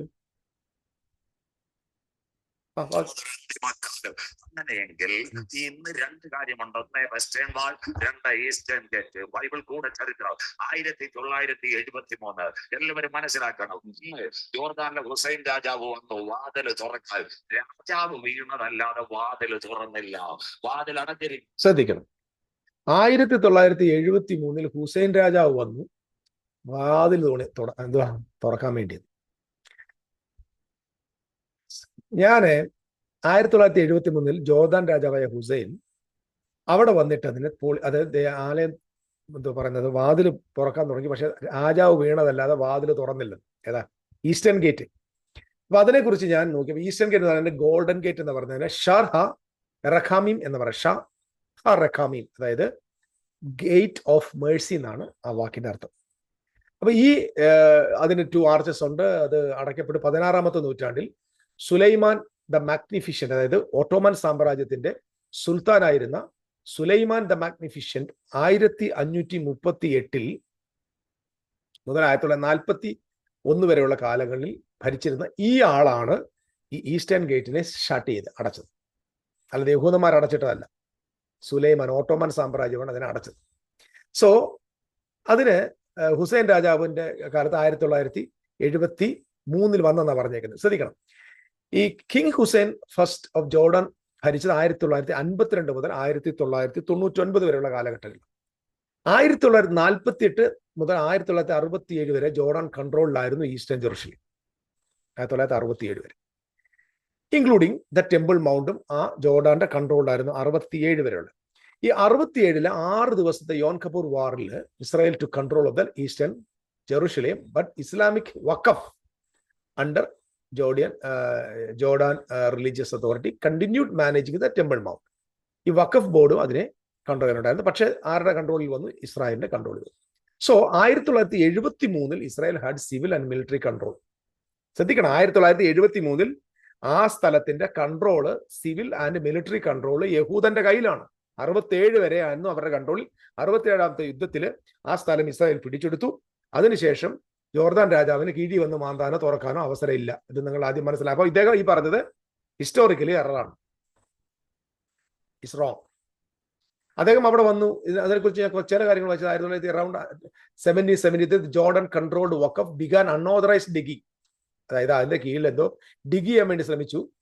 And restoration work on part of the eastern wall, eastern വാളിലും ഇൻക്ലൂഡിങ് നിയർ ദ ഗോൾഡൻ, ഈ ഗോൾഡൻ ഗേറ്റിന്റെ എറയിലൊക്കെ അതിന്റെ അടി പരിശോധിക്കാൻ ശ്രമിച്ചു. അതിൽ തുറക്കാൻ വേണ്ടി ശ്രമിച്ചതല്ല. അത് സംഭവിച്ചിരുന്നുള്ളത് അത് അൺഓതറൈസ്ഡ് ആണെന്നുള്ളത് ഞാൻ ഇതിനകത്ത് നമുക്ക് വായിക്കാനായിട്ട് കഴിയും. And this work caused Israeli archaeologists to raise concern about the damage in the ancient structure beneath. Okay, however, no verified record exists of King Hussein himself ordering or attempting to open the eastern gate. മനസ്സിലാകുന്നുണ്ടോ? Eastern gate തുറക്കുന്നതിനെ കുറിച്ച് ഒരു authentic ആയിട്ടുള്ള റെക്കോർഡോ historical evidence ഇല്ല. അപ്പൊ ഇദ്ദേഹം ഇവിടെ വിളിച്ചു പറഞ്ഞ എന്തോ 1973 വന്ന് രാജാവ് തുറക്കാൻ ശ്രമിച്ചു, രാജാവ് വീണു, മതിൽ തുറന്നില്ല, അല്ല വാതിൽ തുറന്നില്ല. പ്രവചനം 44:1-2 വീട്ടിൽ ചെന്ന് വായിക്കണം, കുഞ്ഞു വായിക്കത്തില്ല. യഹോവയായ കർത്താവ് എസെക്കേലിനെ ഈ ആലയത്തിന്റെ കിഴക്കേ ദർശനമുള്ള വാതിലിലേക്ക് കൊണ്ടുപോയി. അത് അടഞ്ഞിരിക്കുകയാണ്. സ്വർഗ്ഗാവനോട് പറഞ്ഞു, ഇതാരും തുറക്കരുത്. യഹോവയായ കർത്താവ് ഇതിനകത്ത് കൂടി കടന്നത് കൊണ്ട് ഇതാരും തുറക്കരുത്. എന്നാൽ കൊണ്ടുപോണ യഹോവയിലെ ദൈവസഭയുടെ പ്രത്യാശ, ഈ വാതിൽ തുറക്കുമോ, നാഥൻ വരുമോ? നമ്മുടെ സങ്കീർത്തനം ദാവീദിനും ആകെപ്പാടെ കൺഫ്യൂഷനാണ്. ഇവിടെ എല്ലാവരും ബഹുഭൂരിപക്ഷം ആളും പറയുന്നത് ഒരു ദിവസം കർത്താവ് വരും, കുതിരയുടെ പുറത്ത് വരും, ഈസ്റ്റേൺ ഗേറ്റിലൂടെ തുറന്നു. അപ്പം ആ വാതിൽ ഇനി എന്ത് ചെയ്യും പറയും, തുറക്കാൻ പാടില്ല. അത് കർത്താവിന് വേണ്ടി കർത്താവ് വരുന്നത് വരെ തുറക്കാതെ ഇരിക്കണം എന്നൊക്കെയാണ് പറയുന്നത്. അപ്പൊ കർത്താവ് വരുമ്പോൾ അത് ഈ ഒലിവുമല ഇങ്ങനെ രണ്ടായിട്ട് പിളരുമ്പോഴാണ് ആ വാതിലൊക്കെ തുറക്കുന്നതൊക്കെ പറയുന്നുണ്ട്. എന്റെ സഹോദരൻ, ഇതിൽ സിംബോളിക്കലി സംസാരിക്കുക. 2000 വർഷങ്ങൾക്ക് മുമ്പ് കർത്താവായ യേശു ക്രിസ്തു ഒരു കഴുതയുടെ പുറത്ത് വാഹനമേറി ഒലിവുമലയിൽ നിന്ന് നേരെ യാത്ര ചെയ്ത് കെദ്രോൻ തോട് വഴി എവിടെ എത്തി? ഇതേ ഈസ്റ്റേൺ ഗേറ്റിലൂടെ കടന്ന് ദേവാലയത്തിലെത്തി. കുതിരയുടെ പുറത്തല്ല, കഴുതയുടെ പുറത്ത്. ഞാൻ പലപ്പോഴും പറയുന്നത്, കഴുതയുടെ പുറത്തുള്ള കർത്താവിന്റെ വരവ് സമാധാനത്തിന്റെ വരവും, കുതിരയുടെ പുറത്തുള്ള കർത്താവിന്റെ വരവ് യുദ്ധത്തിന്റെ വരവും. അപ്പൊ യേശു ക്രിസ്തു സമാധാനത്തിന്റെ നാഥനായി, മഹത്വത്തിന്റെ ദൈവമായി യെരുശലേമിലെ ഈസ്റ്റേൺ ഗേറ്റിലൂടെയാണ് ഹോശന്നാ ഞായറാഴ്ച യെരുശലേമിലേക്ക് പ്രവേശിക്കുന്നത്. നിങ്ങൾക്കറിയാമോ, എസെക്കിയേലിന്റെ പ്രവചനം 11-ാം അധ്യായം 10-ാം അധ്യായം വായിക്കുമ്പോൾ ദേവാലയത്തിനകത്തിരുന്ന ദൈവ തേജസ് ഇറങ്ങിപ്പോകുന്നതും ആ ഈസ്റ്റേൺ ഗേറ്റ് വഴിയാണ്. തേജസ് ഇറങ്ങി ഡിപ്പാർട്ട് ചെയ്യുന്നത് അതിലെയാണ്. അപ്പൊ തേജസ് ഇറങ്ങിപ്പോയി എസെക്കിയേലിന്റെ കാലത്ത്. അതേ കഴിയുമ്പോൾ ക്രൈസ്റ്റ് എന്ത് ചെയ്തു? ദ സെയിം ഗേറ്റിലൂടെ അകത്തേക്ക് വന്നിട്ട് അവന്റെ മെസ്സിയാനിക് ഷിപ്പ്, അവൻ രാജാവാണെന്ന് പ്രൊക്ലെയിം ചെയ്യുക. യഹൂദന്മാരുടെ രാജാവേ എന്ന് ജനം ഘോഷിക്കുന്നു, ഞങ്ങളെ രക്ഷിക്കുക എന്ന് ജനം ആഘോഷിക്കുന്നു. അവരുടെ മുമ്പിൽ അവർ വസ്ത്രങ്ങളും മറ്റ് ഇലകളും വൃക്ഷച്ചില്ലകളൊക്കെ ഇട്ട് കർത്താവിനെ ഘോഷിക്കുന്നുണ്ട്. അവൻ രാജാവാണ്. ഇതാ നിങ്ങളുടെ സിയോൻ പുത്രി, ഇതിന്റെ രാജാവ് സൗമ്യനായി കഴുതയുടെ പുറത്ത് വരുന്നു എന്നുള്ള പ്രവചന നിവൃത്തിയാവും. മഹാരാജാവിന്റെ എൻട്രി 2000 വർഷത്തിന് മുമ്പ് അവിടെ സംഭവിച്ചു. ഇന്ന് സുലൈമാൻ രാജാവ് അടച്ചു വെച്ചിരിക്കുന്ന ആ ഈസ്റ്റേൺ ഗേറ്റും ദൈവത്തിന്റെ പ്രോഗ്രാമുമായി യാതൊരു ബന്ധവുമില്ല. അപ്പോൾ അടുത്ത ചോദ്യം, എസെക്കിയേലിന്റെ പ്രവചനം 44-ാം അധ്യായത്തിൽ പറഞ്ഞിരിക്കുന്നത് എന്താണ്? വായിച്ചു നോക്കി. അനന്തരം അവൻ എന്നെ വിശുദ്ധ മന്ദിരത്തിലെ കിഴക്കോട്ടുള്ള ദർശനമുള്ള പുറത്തെ ഗോപുരത്തിലേക്ക് ഇത് എസെക്കിയേലിന്റെ temple is not a physical temple of Jerusalem, is a spiritual temple of the new covenant temple. Jesus സ്ഥാപിക്കുന്ന ടെമ്പിൾ ആണ്. അതിന്റെ സിംബോളിക്കാണ് 44-ാം അധ്യായം ഒക്കെ കൊണ്ടുവന്നു. എന്നാൽ ഇതൊക്കെ ഇതെല്ലാം ലിറ്ററലി സംഭവിക്കുന്നത് വിശ്വസിക്കുന്നവരാണ് ആളുകൾ. ഓക്കെ, എന്നാൽ അത് അടച്ചിരുന്നു. ഏതാ? കിഴക്ക് വാതിൽ അടച്ചിരുന്നു. അപ്പോൾ യഹോവ എന്നോട് അരുളി ചെയ്തത്, ഈ ഗോപുരം തുറക്കാതെ അടച്ചിരിക്കണം, ആരും അതിൽ കൂടി കടക്കരുത്.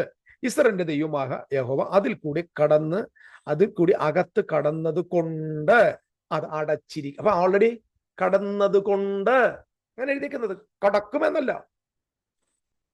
ശ്രദ്ധിക്കണം, ഇസ്രായേലിന്റെ ദൈവമായ കർത്താവ് അതിലൂടെ കടന്നത് കൊണ്ട് അത് അടച്ചിരിക്കണം. What is the meaning of that verse? What is the meaning of that verse? എന്തുവായിരിക്കും അതിന്റെ അർത്ഥം?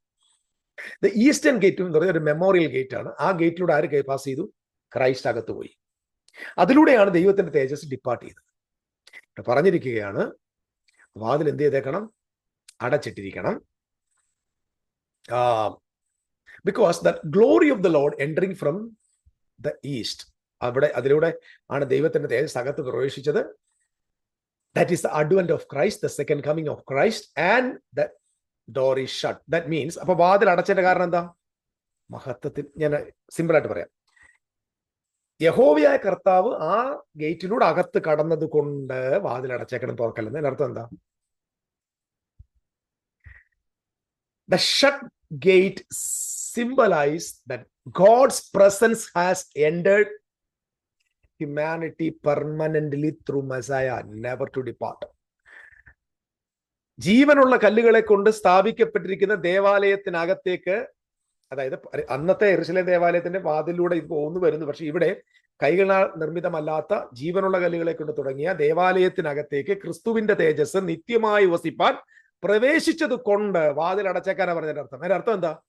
പെർമനന്റ് ആയി വന്ന് താമസിക്കുന്നു. there is no more coming or going out.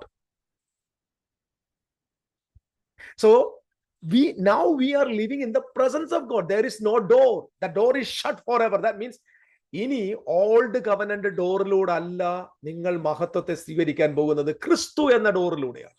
Christ is the door. I am the door. The God's dwelling Shekinah will never leave you എന്നാണ് വാസ്തവത്തിൽ ഇത് മനസ്സിലാക്കേണ്ടത്. അല്ലാതെ യെരുശലേമിലെ ഈസ്റ്റേൺ ഗേറ്റ് ഇനിയും അത് തുറക്കാതെ കിടക്കുന്നു എന്ന് പറഞ്ഞ് നമ്മൾ കിടന്ന് വെപ്പിളാടേണ്ട ആവശ്യമില്ല. ഓക്കെ, ശ്രദ്ധിക്കും. ഒത്തിരി കാര്യം പറയട്ടെ. സങ്കീർത്തനം 24, ദാവീദിന്റെ സങ്കീർത്തനം 24-ാം സങ്കീർത്തനം 7-ാമത്തെ വാക്യം.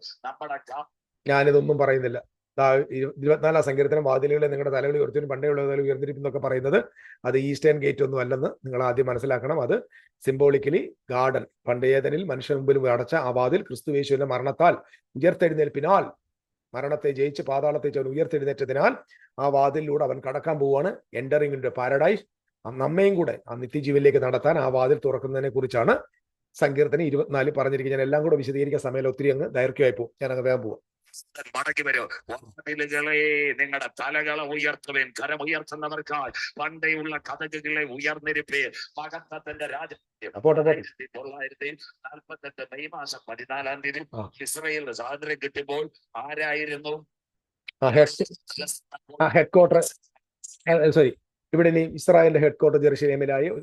കുറെ കാര്യങ്ങൾ പറയാം. ഒന്ന്, ഇസ്രായേലായി. അദ്ദേഹത്തിന്റെ ട്രംപിന്റെ മോളും മരുമോനും കൂടെ വന്നാണ് അത് ഉദ്ഘാടനം ചെയ്തത് എന്നൊക്കെ പറയുന്നുള്ള കുറെ കാര്യങ്ങളാണ്. ഞാനത് വേഗം അടിച്ചു വിടാം. ട്രംപിന് വേണ്ടി ചാർലി കിർക്കിനെ തകർത്ത് കളഞ്ഞു. എന്താ ഭാവി അമേരിക്കയുടെ പ്രസിഡന്റ് ആവാൻ സാധ്യതയുള്ള ഒരു ചെറുപ്പക്കാരൻ പ്രാർത്ഥിക്കുന്നവര് മുളകിലെ നുള്ളി കഴിഞ്ഞു. ഇവരെല്ലാം ഒരു കമ്പനി അന്ത്യകാലം. അത് കഴിഞ്ഞിട്ട് ഇന്ന് നാളെ ഈ യോഗം നടക്കുക പലസ്തീൻ രാഷ്ട്രമാക്കാൻ പോവാ. സമ്മതിക്കത്തില്ല. ഇവ ജനിച്ചപ്പോഴേ പറഞ്ഞു UN രജിസ്റ്റർ ചെയ്തു ഞങ്ങൾ ജൂതരാഷ്ട്രം. 3 കാര്യം. നമ്പർ 1, ജെറുസലേമിന് ഇസ്രായേലിന്റെ തലസ്ഥാനം. 2, മോള് പോയി എംബസി. യുണൈറ്റഡ് നേഷൻസ് അവര് കൊടുത്തു ഞങ്ങൾ യഹൂദരാഷ്ട്രം. 4, ഇന്ന് ഈ യുണൈറ്റഡ് നേഷന് ഇന്നത്തെ ചക്കച്ചോളയുടെ വില പോലും ഇല്ല എന്നുള്ള കാര്യം നിങ്ങൾക്ക് എല്ലാവർക്കും അറിയാം. ഓക്കെ, അത് വിട്ടേ. ഈ ഗ്രൗണ്ടിൽ നിങ്ങൾ ഇരിക്കുമ്പോൾ $60 ലക്ഷം യഹൂദൻ പിരിച്ചു കഴിഞ്ഞു ആലയത്തിന്. ഞാൻ കിട്ടാവുന്ന എല്ലാ റിസോഴ്സും നോക്കി, നോക്കി. യെരുശലേമിന്റെ പണിക്ക് വേണ്ടി വല്ല ഫണ്ട് റൈസിങ് നടന്നിട്ടുണ്ടോ? അപ്പൊ എനിക്ക് കിട്ടിയ കുറച്ച് ഇൻഫർമേഷൻ ഞാൻ ഇവിടെ നിന്ന് ജസ്റ്റ് നോട്ട് ചെയ്തിട്ടുണ്ട്. ഞാനത് നോക്കും. അവിടെ പറയുന്നത് 2014 ഇവിടെ എഴുതിയിരിക്കുന്നു, one notable campaign was launched by Temple Institute, a Jerusalem-based organization dedicated to preparing for the rebuilding of the Holy Temple. In 1914, the institute initiated an international crowdfunding campaign on Indiegogo to raise $1 lakh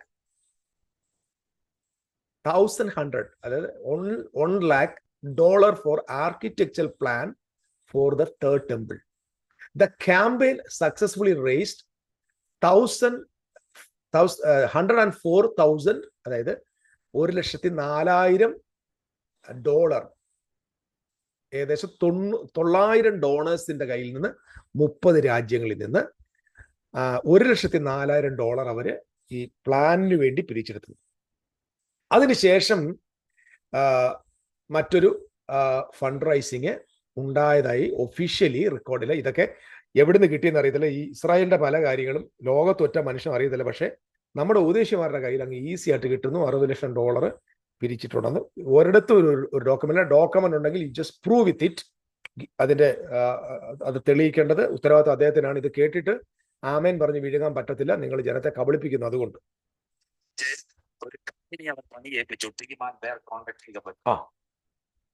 ഞാൻ ഈ team and bear contracting company എന്ന് പറയുന്ന സാധനത്തെ ഈ ലോകത്ത് കിട്ടാവുന്ന എല്ലാ റിസോഴ്സും ഇസ്രായേലിന്റെ വെബ്സൈറ്റിൽ കയറി, ടെമ്പിൾ ഇൻസ്റ്റിറ്റ്യൂട്ടിന്റെ വെബ്സൈറ്റിൽ കയറി, അറിയാവുന്ന ജൂയിഷിന്റെ വെബ്സൈറ്റിൽ കയറി, എനിക്കറിയാവുന്ന റബിമാരോട് ഞാൻ ലെറ്റർ ചോദിച്ചു, ഇങ്ങനൊരു സംഭവം കോൺട്രാക്ടിങ് കമ്പനി ഏൽപ്പിച്ചോ? Officially or unofficially there is no such happened. അപ്പൊ ഇദ്ദേഹം പറയുന്നത് എന്തോന്ന് അറിയുമോ, ഇസ്രായേലിന്റെ ദേവാലയത്തിന്റെ പണിക്ക് വേണ്ടി team and bear contracting company ഏൽപ്പിച്ചത്.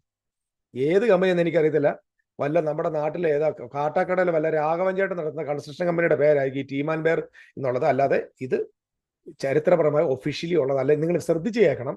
ഇമാതിരിയുള്ള കാര്യങ്ങളൊന്നും തന്നെ ഇവൻ അവിടെ പണിയുന്നെങ്കിൽ പോലും ഇതൊന്നും ഇവിടെ ഒരുത്തന്റെ കയ്യിലും കിട്ടത്തില്ല എന്നുള്ളത് യാഥാർത്ഥ്യം മനസ്സിലാക്കണം. ഇസ്രായേലിന്റെ കാര്യം നിങ്ങൾക്ക് അറിയത്തില്ല. ഇതെല്ലാം നാട്ടുകാരുടെ മുമ്പിൽ മത്തി വിൽക്കുന്ന പോലെ വിളിച്ചു പറയുന്നതല്ല ഇസ്രായേൽ. ഈ ടീം ആൻഡ് ബെയർ കമ്പനി എന്ന് പറഞ്ഞുകൊണ്ടാണ്. നിങ്ങൾ ചെക്ക് ചെയ്യുക. ഇന്റർനെറ്റ് ഉണ്ട്, ഇപ്പോൾ AI ഉണ്ട്, എന്തെല്ലാം കാര്യമുണ്ട്. Just check it. ഇങ്ങനെ സംഭവം ഉണ്ടെന്ന് പോലും ഇല്ല. ഇത് പാവപ്പെട്ട ഈ തൊഴിലുറപ്പിനൊക്കെ പോയി വന്നിട്ട് സാധാരണക്കാരായ കൂലി തൊഴിലാളികളായ സാധാരണ വിശ്വാസികൾ വന്നിരിക്കുമ്പോൾ ഇതൊക്കെ കേൾക്കുമ്പോൾ അവർ ഭയങ്കരമായിട്ടിരിക്കും. ദൈവമേ, ഭയങ്കര സംഭവമാണ്. എന്റെ പൊന്നു സഹോദരന്മാരെ, ഇയാൾ നിങ്ങളെ കളിപ്പിക്കുക. ഏറ്റവും നിർണായകമായ ഒരു സംഭവം ഏൽപ്പിച്ചു. 7ാമത്തെ കാര്യം അടുത്തത് ഹാൽക്രോയെ ഏൽപ്പിച്ചത്.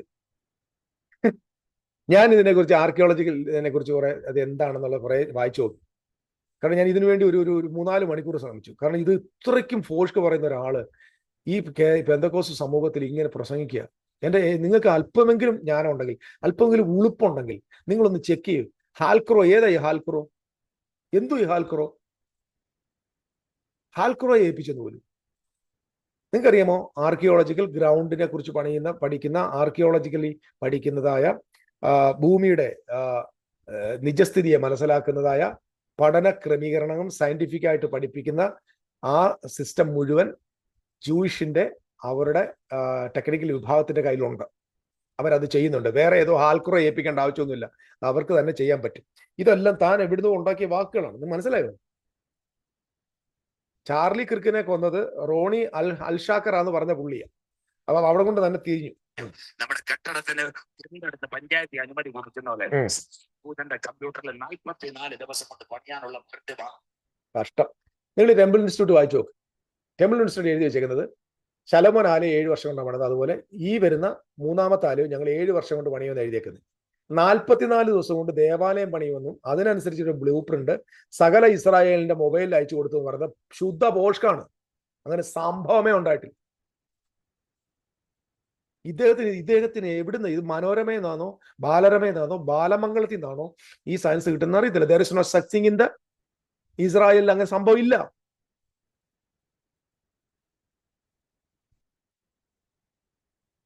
ചെക്ക് ചെയ്ത് നോക്ക്. 44 ദിവസം കൊണ്ട് ദേവാലയം പണിയുന്നതിന്റെ ബ്ലൂ പ്രിന്റ് എല്ലാം മൊബൈൽ വായിച്ചു കൊടുക്കും. അമേരിക്കയിലെ ടെക്സാസിൽ നിന്ന് ചുവന്ന പശുക്കളെ കൊണ്ടുവന്നു. ചുവന്ന പശുവിനെ കൊണ്ടുവന്നു. എന്റെ ചേട്ടാ, ചുവന്ന പശു ആയാലും കറുത്ത പശു ആയാലും അറുത്തതിനെ ബീഫായിട്ട് കഴിക്കുന്ന അല്ലാതെ ദൈവിക പദ്ധതിക്കകത്ത് ഒരു ചുവന്ന പശുവിന് സ്ഥാനമില്ല. ദേവാലയത്തിന് സ്ഥാനമില്ല. നിങ്ങൾ ഈ പറയുന്ന ഒന്നിനും സ്ഥാനമില്ല. കാരണം ചുവന്ന പശുവും അത് കർത്താവായ യേശുവിൽ ഫുൾഫില്ലായി, ദേവാലയം സഭയിൽ ഫുൾഫില്ലായി, യാഗങ്ങൾ സഭയിൽ ഫുൾഫില്ലായി. ഇത് മുഴുവൻ ന്യൂ കവനന്റിൽ ഫുൾഫില്ലായ കാര്യം, ക്രിസ്തുവിലൂടെ പൂർത്തീകരിക്കപ്പെട്ട കാര്യം. വീണ്ടും ചുവന്ന പശുവിനെ കൊണ്ട് നടത്ത് ചാമ്പലാക്കുക എന്ന് പറഞ്ഞാൽ ദൈവം എന്ത് മണ്ടം കളിക്കുകയാണ്. It is fulfilled, completed and fulfilled. എന്നിട്ട് വീണ്ടും കൊണ്ടുവരിക എന്ന് പറഞ്ഞാൽ ദൈവം എന്താ തമാശ കളിക്കുക? രക്ഷ എന്ന് പറഞ്ഞാൽ തമാശയാ? നിങ്ങൾ പറയുന്നതിന് ആൻസർ പറ. എന്ത് ചുവന്ന പശുവിനെ വളർത്തിട്ടെന്നേ, അത് നന്നായിട്ട് കൊഴുത്ത് വരുമ്പോൾ അതിനെ അറുത്ത് ബീഫ് ബിരിയാണി ഉണ്ടാക്കി കഴിക്കുക, അത്രേ ഉള്ളൂ. അല്ലാതെ ഇതിനകത്ത് യാതൊരു കാര്യവുമില്ല. ബൈബിൾ കോളേജ് ഉള്ളതുപോലെ 200 പിള്ളേര് അവർ യഹൂദന്റെ തൽമൂദ് പഠിപ്പിക്കുന്നു. യഹൂദന്റെ തൽമൂദ് 200 പേരെ പഠിപ്പിക്കുന്നു. നിങ്ങൾ പോയി ഹീബ്രു യൂണിവേഴ്സിറ്റിയെ കുറിച്ച്, ഹീബ്രു കോളേജിനെ കുറിച്ചൊക്കെ പഠിച്ചു. പ്രൊഫഷണലി പഠിക്കുമ്പോൾ തന്നെ അവർ ഒരു സൈഡ് റിലീജിയൻ പഠിപ്പിക്കുന്നുണ്ട്, തൽമൂദ് പഠിപ്പിക്കുന്നുണ്ട്, അവരുടെ മിഷ്ന പഠിപ്പിക്കുന്നുണ്ട്, അവരുടെ എന്തു പറയുന്നത്, അവരുടെ പുസ്തകങ്ങൾ തനാക്ക് പഠിപ്പിക്കുന്നുണ്ട്, പ്രൊഫഷണൽ പഠിപ്പിക്കുന്നുണ്ട്, എല്ലാം ഉണ്ട്. അല്ലാതെ 200 പേരൊന്നും അല്ല. എല്ലാ യഹൂദ പിള്ളേരും തൽമൂദ് പഠിക്കുന്നുണ്ട്. ഓക്കെ, അല്ലാതെ 200 പേരെ പഠിപ്പിക്കുന്നല്ല കേട്ടോ. സജിമൻ ഭാഷ പഠിക്കരുത്. മൊബൈലിൽ കാണണം. യെരുശലേം ദൈവാലയത്തിന് വേണ്ടി ചുവന്ന പശുക്കുട്ടികളെ ഇസ്രായേൽ വളർത്തുന്ന 10ാമത്തെ കാര്യം. യഹൂദൻ ഒരു ആലയം പണിഞ്ഞാൽ സകല യഹൂദന്മാരും മടങ്ങി വരുമോ? ട്രാഫിക് നിയന്ത്രിക്കാൻ പറ്റത്തില്ല, അവന് ആലയമില്ല. അങ്ങനെയെങ്കിൽ ഇന്ന് രാത്രി നിങ്ങൾ ഈ ഗ്രൗണ്ടിൽ ഇരിക്കുമ്പോൾ ഇസ്രായേലിൽ ഒരു ചെറുപ്പക്കാരനുണ്ട്, അവന്റെ പേര് റോണി അൽഷാക്കർ. അവൻ ലണ്ടനിൽ സ്കൂളിനകത്ത് പോലീസിനകത്ത് ട്രാഫിക്കിന്റെ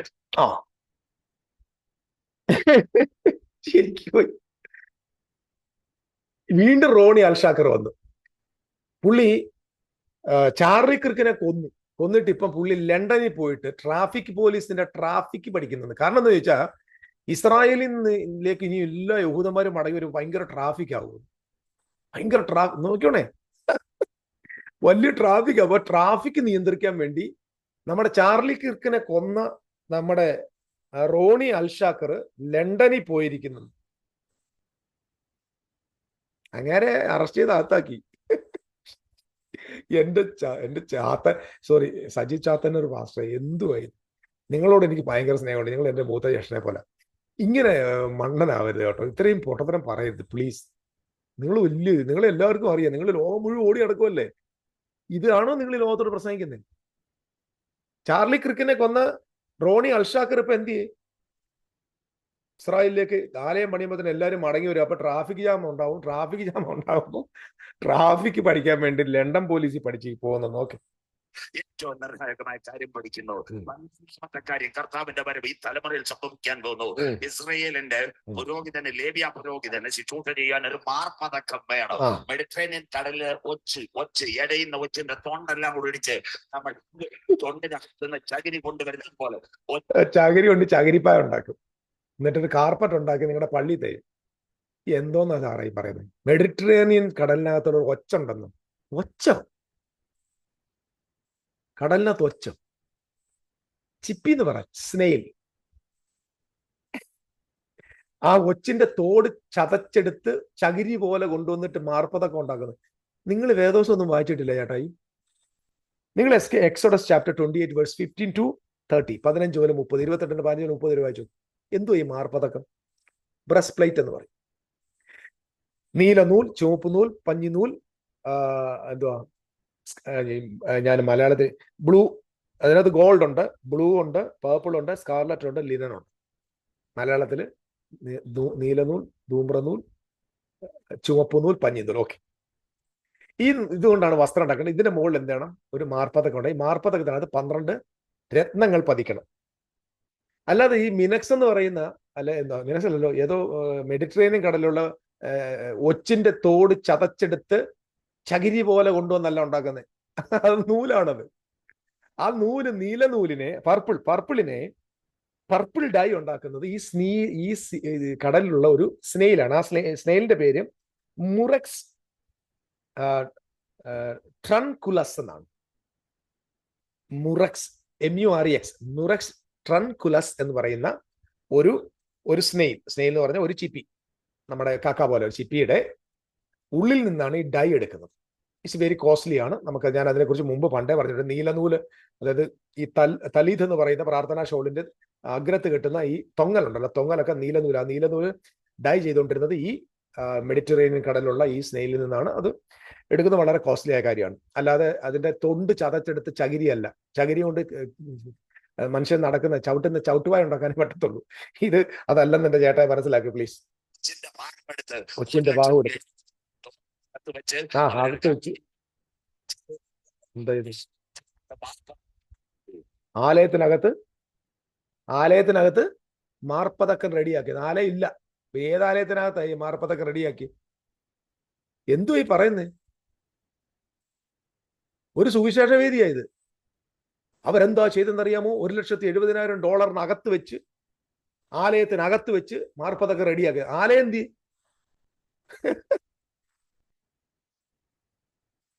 കോമഡി എന്നല്ല, ഇത് കോമഡി എന്ന് പറയാൻ പറ്റത്തില്ല, ഇത് ട്രാജഡി എന്നേ പറയാൻ പറ്റത്തുള്ളൂ. 13ാമത്തെ കാര്യം എല്ലാവരും കേട്ടോ? അടുത്ത ദിവസങ്ങളിൽ വരുന്നു ഹനൂക്ക ഫെസ്റ്റിവൽ. യഹൂദൻ ഡ്യൂപ്ലിക്കേറ്റ് ആയിട്ട് ചുവന്ന പശുവിനെ ഇറക്കുന്നു. 14ാമത്തെ കാര്യം ഇനി വായിക്കാം. ഈ ഹനൂക്ക ഫെസ്റ്റിവലും റെഡ് ഹൈഫർ തമ്മിൽ എന്താ ബന്ധം? ഹനൂക്ക ഫെസ്റ്റിവൽ എന്താണ് അറിയുമോ? മക്കാബിയരുടെ കാലത്ത് ആന്റിയോക്കസ് എപ്പിഫാനസ് എന്ന് പറയുന്ന ഒരു ഗ്രീക്ക് രാജാവ് വന്നിട്ട് യെരുശലേം ദേവാലയത്തെ നശിപ്പിച്ച്, ദേവാലയത്തെ പുരോഹിതന്മാരെ കൊന്ന് അവിടെ പന്നിയെ യാഗം അർപ്പിച്ചു, ദൈവത്തിന്റെ ആലയത്തെ അശുദ്ധമാക്കി. മക്കാബിയ സഹോദരന്മാർ കയറി ചെന്ന് ഇതിനെ ശുദ്ധമാക്കി. എനിക്ക് തോന്നുന്നു ചില നാളിലെടുത്തതിനെ വേഗത്തിൽ ശുദ്ധമാക്കിയ ശേഷം അവര് ഒരു പ്രതിഷ്ഠോത്സവം നടത്തി. ആ പ്രതിഷ്ഠോത്സവത്തിന്റെ പേരാണ് ഹനൂക്ക. ഹനൂക്ക എന്ന ഫെസ്റ്റിവലും റെഡ് ഹൈഫറും തമ്മിൽ ഒരു ബന്ധവും ഇല്ല. ഓക്കെ, അത്രേ ഞാൻ പറയുന്നു. കാലത്ത് ഇസ്രയേലിന്റെ പ്രധാനമന്ത്രി ഒരു കാര്യം കൊടുത്തു, 1/2 ശേക്കൽ നാണയം കൊടുത്തു, ആലയത്തിനകത്ത് കാണിക്കേടാൻ. ബൈബിളിനകത്തോണ്ടോ? ഇനി അടുത്തത് വന്നേക്ക്. ഇതൊക്കെ എവിടെ നിന്ന് ഇറങ്ങി വരുന്നെന്ന് അറിയത്തില്ല. കോവിഡിന്റെ കാലത്ത് നെതന്യാഹു എല്ലാ വീട്ടിലും കൊണ്ടുപോയി 1/2 ശേക്കൽ കൊടുത്തെന്ന്. എന്തിനാ? ആലയത്തെ കാണിക്കയിടാൻ. കാണിക്കയുടെ കാര്യമല്ല അറിയത്തുള്ളൂ നമുക്ക്. സത്യം പറഞ്ഞ തമാശ എന്നല്ലാതെ എന്നാ പറയാൻ. ഞാൻ ആ വാക്യം ഒന്ന് വായിക്കാം. പുള്ളി തന്നെ പറഞ്ഞിട്ടുണ്ട്, പുറപ്പാട് ദിവസം 30 അധ്യായത്തിന്റെ 12-13 വാക്യങ്ങൾ. ഇസ്രായേൽ മക്കളുടെ സംഖ്യ എടുക്കേണ്ടതിന് അവരെ എണ്ണുമ്പോൾ അവരുടെ മധ്യ ബാധ ഉണ്ടാകാതിരിക്കാൻ അവർ ഓരോരുത്തൻ താന്താന്റെ ജീവന് വേണ്ടി യഹോവയ്ക്ക് വീണ്ടെടുപ്പ് വില കൊടുക്കണം. സ്വതരാജ് കൊടുക്കണം എന്നല്ല, വീണ്ടെടുപ്പ് വില, റിഡംഷൻ പ്രൈസ് എന്ന് പറയും. എന്ത് പറയേണ്ടത്? മറുവില, വീണ്ടെടുപ്പ് വില കൊടുക്കണം. എന്നിട്ട് ഓരോരുത്തരും താന്റെ ജീവന് വേണ്ടി യഹോവയ്ക്ക് വീണ്ടെടുപ്പ് കൊടുക്കണം. എണ്ണപ്പെടപ്പെടുന്നവരുടെ കൂട്ടത്തിൽ ഉൾപ്പെടുന്ന ഏവനും വിശുദ്ധ മന്ദിരത്തിൽ തൂക്കപ്പുറം അരശേക്കൽ കൊടുക്കണം. ശേക്കൽ എന്നത് 20 ഗേര. ആ അരശേക്കൽ യഹോവയുടെ വഴിപാടായിരിക്കണം. അതായത് ഈ കൊടുക്കുന്നത് വീണ്ടെടുപ്പ് വിലയാണ്. അത് ആ കൊടുക്കുന്നതല്ല, യഹോവയ്ക്ക് വഴിപാടായിട്ട് തന്നെ കൊടുക്കും. അപ്പൊ സ്തോത്രാഴ്ച ഇടുന്ന കാര്യമല്ല ഇത്. ഇനി ഇദ്ദേഹം പറഞ്ഞ വേറൊരു കാര്യം കൂടെ ഞാനന്ന് നിങ്ങളുടെ പറഞ്ഞിട്ട് ഞാനങ്ങ് നിർത്താം. ഒത്തിരി കാര്യം പറയാൻ പോയി കഴിഞ്ഞാൽ ഓരോ സെന്റൻസ് എങ്ങനെ പ്രവചനോ ചേട്ടാ, ഇത് പ്രവചനമൊന്നുമല്ല. ഓരോരുത്തരും അരശേക്കൽ എടുത്ത് കൊടുക്കണമെന്നുള്ള പ്രവചനമല്ല. ഇവിടെ കോവിഡ് കാലത്ത് ഇസ്രായേലിന്റെ പ്രധാനമന്ത്രി അദ്ദേഹം അങ്ങനെയാ പറഞ്ഞത്. നോക്കി, ഇച്ചിരി ബാക്ക് എടുക്കാം. ഈ തലമുറയിൽ സംഭവിക്കാൻ പോകുന്നു. ഇസ്രയേലിന്റെ പുരോഹിതന്, ലേവ്യ പുരോഹിതന് ശുശ്രൂഷ ചെയ്യാൻ ഒരു മാർമ്മതക്കം വേണം. മെഡിറ്ററേനിയൻ കടലില് ഒച്ച് ഇടയിട്ടൊരു എന്താ ചെയ്തെന്നറിയാമോ? ആലയത്തിനകത്ത് മാർപ്പതക്ക റെഡിയാക്കി. 13ാമത്തെ കാര്യം എല്ലാവരും കേൾക്കണം, എല്ലാവരും കേൾക്കണം. ഓക്കെ, ചുവന്ന പശുവിനെ അറക്കുന്നു. 14ാമത്തെ കാര്യം ഇനി വായിക്കണം. കോവിഡ് കാലത്ത് ഇസ്രയേലിന്റെ പ്രധാനമന്ത്രി ഒരു കാര്യം കൊടുത്തു, അരശേക്കൽ നാണയം കൊടുത്തു ആലയത്തിനകത്ത് കാണിക്കയിടാൻ. ബൈബിളിനകത്തുണ്ടോ? ബൈബിളിനകത്തുണ്ടോ നോക്കണ്ട, എവിടെ കൊടുത്തതെന്ന് ചരിത്രം കാണിക്കാം. ഒരു തെളിവാ. ഞാൻ ഇസ്രായേലിലെ മിക്കവാറും ഉള്ള അറിയാവുന്ന ന്യൂസ് പേപ്പേഴ്സ്, ഇന്റർനെറ്റിലൂടെ കിട്ടാവുന്ന എല്ലാ റിസോഴ്സിൽ മാക്സിമം നോക്കിയിട്ട് കോവിഡിന്റെ കാലത്ത് എല്ലാവർക്കും $500 സംതിങ് എല്ലാ ആളുകൾക്കും കൊടുത്തായിരുന്നു. അല്ലാതെ എല്ലാ വീട്ടിലും പോയി അരശേക്കലിന്റെ നാണയത്തൊട്ട് കൊടുത്തിട്ടില്ല. സ്തോത്രാഴ്ച ഇടാനാണ്.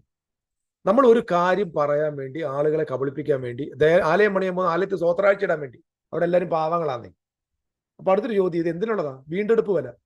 ഈ വീണ്ടെടുപ്പ് വില ആരാ കൊടുത്തത്? ക്രിസ്തു 2000 വർഷത്തിന് മുമ്പ് കാൽവറി കുരിശിൽ അവസാനത്തെ തുള്ളി രക്തം വരെ ഊറ്റി മനുഷ്യകുലത്തിന്റെ വീണ്ടെടുപ്പ് സാധ്യമാക്കിയിട്ട് ഇനി അരശേക്കല് നാണയം എല്ലാ വീട്ടിലും കൊണ്ട് കൊടുത്തെന്ന്. നിങ്ങൾക്കൊക്കെ നാണമുണ്ടോ? നിങ്ങൾ ഇത് പ്രസംഗിക്കുമ്പോൾ ക്രിസ്തുവിനെയും ക്രിസ്തുവിന്റെ സുവിശേഷത്തെയും ക്രിസ്തുവിന്റെ കാൽവറിയെയും വെറും തേർഡ് റേറ്റ് ആയിട്ട്, ഒന്നിനും കൊള്ളാത്ത ഒന്നായിട്ട് ചപ്പ് ചവറായിട്ട് എണ്ണുക. You are not giving any priority to the cross of Christ and the work of the Lord Jesus Christ. നിങ്ങൾ ക്രിസ്തുവിനെ അപമാനിക്കുകയാണ്, കാൽവറിയെ അപമാനിക്കുക, സുവിശേഷത്തെ അപമാനിക്കുക. അരശേക്കൽ സ്തോത്രാഴ്ചയിടാൻ കൊണ്ട് കൊടുത്തെന്ന് പോലും. എവിടെ കൊടുത്തേക്കുന്നത്? തെളിവ് കൊണ്ടുപോവാ. നിങ്ങൾ ധൈര്യം ഉണ്ടെങ്കിൽ നിങ്ങൾ ലോകത്തെ മൊത്തം പ്രസംഗിക്കും. ഇത് പറയുമ്പോൾ ജോൺ ലോറൻസ് ദുരുപദേശം എന്ന് പറഞ്ഞ് രക്ഷപ്പെടാൻ നോക്കണ്ട. ഇവിടത്തെ നിങ്ങളെ ഒരെണ്ണത്തെ, നിങ്ങളുടെ മുഴുവൻ ആളുകളെ ഇനി ഞങ്ങൾ ഓരോന്ന് എക്സ്പോസ് ചെയ്യും. കാരണം നിങ്ങൾ സാധാരണക്കാരായ ജനങ്ങളെ കബളിപ്പിക്കുകയാണ്.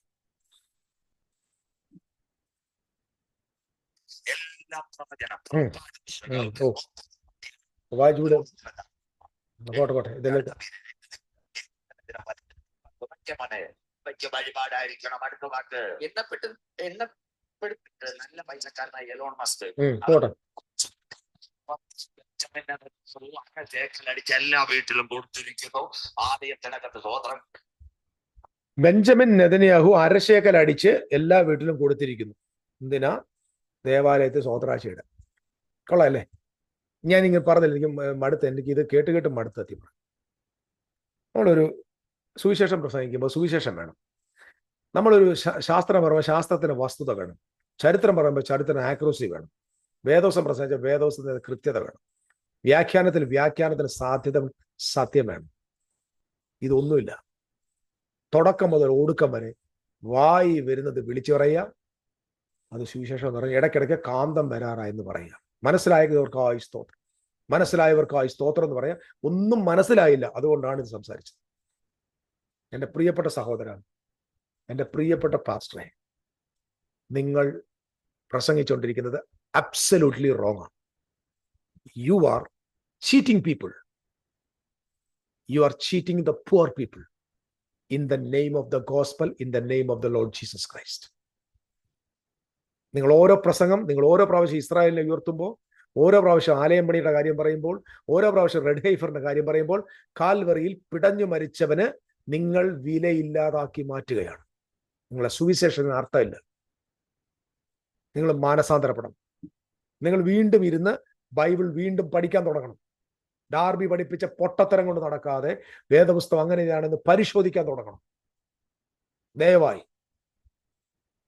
AD 70 ദേവാലയം പൊളിഞ്ഞതും അവർ ഓടിപ്പോയതും പെല്ലയിലേക്ക് പോയതും അത് നിഴലാന്ന് പോലും. അത്രയ്ക്കും നിങ്ങൾ അതമ്പതിക്കരുത്. അത് നിഴലാണോ? 11 ലക്ഷം പേരെ കൊല്ലുന്ന നിഴലാണോ? അപ്പൊ പൊരുൾ എന്താ സംഭവിക്കേണ്ടത്? 1.5 കോടി ആൾ ചാവുമോ?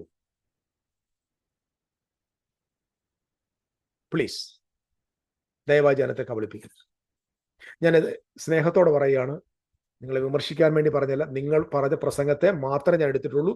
അതും മാത്രം ഞാൻ ചരിത്രത്തിന്റെ മറ്റും നിങ്ങൾക്ക് ഡൗട്ട് ഉണ്ടെങ്കിൽ, ഞാൻ പറഞ്ഞ എന്തെങ്കിലും ഒരു കാര്യത്തിൽ ക്ലാരിറ്റി ഉണ്ടെങ്കിൽ, I will give you the answer. ഞാൻ ഈ പറഞ്ഞത് മുഴുവൻ നിങ്ങൾക്ക് തെറ്റാണെന്ന് തെളിയിക്കാൻ ഞാൻ നിങ്ങളെ സ്വാഗതം ചെയ്തു. ദയവായി, എനിക്കെല്ലാം അറിയത്തില്ല. ഇനി ശരി, ഈ ബെഞ്ചമിൻ നെതന്യാഹു എല്ലാവരുടെയും വീട്ടിൽ അരശേഖരുമായിട്ട് പോകുന്നു, ഞാൻ അറിഞ്ഞില്ല. ഞാൻ അവരുടെ ഡോക്യുമെന്റ്സ് നോക്കിയപ്പോൾ, കിട്ടാവുന്ന എല്ലാ ന്യൂസ് പേപ്പർ നോക്കിയപ്പോൾ, എല്ലാ ആർട്ടിക്കിളും വായിക്കാൻ നോക്കിയപ്പോൾ ഇതിനകത്ത് അങ്ങനെ സംഭവമേ ഇല്ല, നടന്നിട്ടേ ഇല്ല. കാരണം അരശേഖർ എന്ന് പറയുന്നതൊക്കെ അവിടെ ഉണ്ട് ഇപ്പോഴും. Still that coin is available there. But ദേവാലയം പണി, ആവശ്യമില്ലാത്ത കാര്യങ്ങൾ ഉണ്ടെന്ന് സ്ഥാപിക്കാൻ നമ്മൾ ക്രിസ്തുവിന്റെ മാർഗമാണ്. This not pseudo science, truth. The pillar of the truth. The church is the pillar of the truth. So ദൈവം അനുഗ്രഹിക്കട്ടെ. മറ്റൊരു വീഡിയോയിൽ നമുക്ക് വീണ്ടും കാണാം. നിങ്ങൾ നിശ്ചയമായിട്ട് ഈ വീഡിയോ കേട്ടോണ്ടിരുന്നോട് ഞാൻ പറയാം, നിങ്ങൾ നിശ്ചയമായിട്ട് ഈ വീഡിയോ എല്ലാവർക്കും കൊടുക്കണം, എല്ലാവർക്കും ഷെയർ ചെയ്യണം. കാരണം ഇത് ജനത്തെ കബളിപ്പിക്കുന്ന, ജനത്തെ വഞ്ചിക്കുന്ന, ജനങ്ങൾ ജീവിതകാലം ഒരിക്കലും സമാധാനത്തോടെ ജീവിക്കാൻ പാടില്ല എന്ന അജണ്ടയോടുകൂടെ പ്രസംഗിക്കപ്പെടുന്ന കാര്യങ്ങളാണിത്. It's not the gospel, this is pseudo science. From the beginning മുഴുവൻ ഫാക്ട് ചെക്ക് ചെയ്യുമ്പോൾ everything is absolutely wrong. No clarity, nothing, no credibility. Everything is fundamentally full of errors. So God bless you. നമുക്ക് അടുത്ത video വീണ്ടും കാണാം. Amen.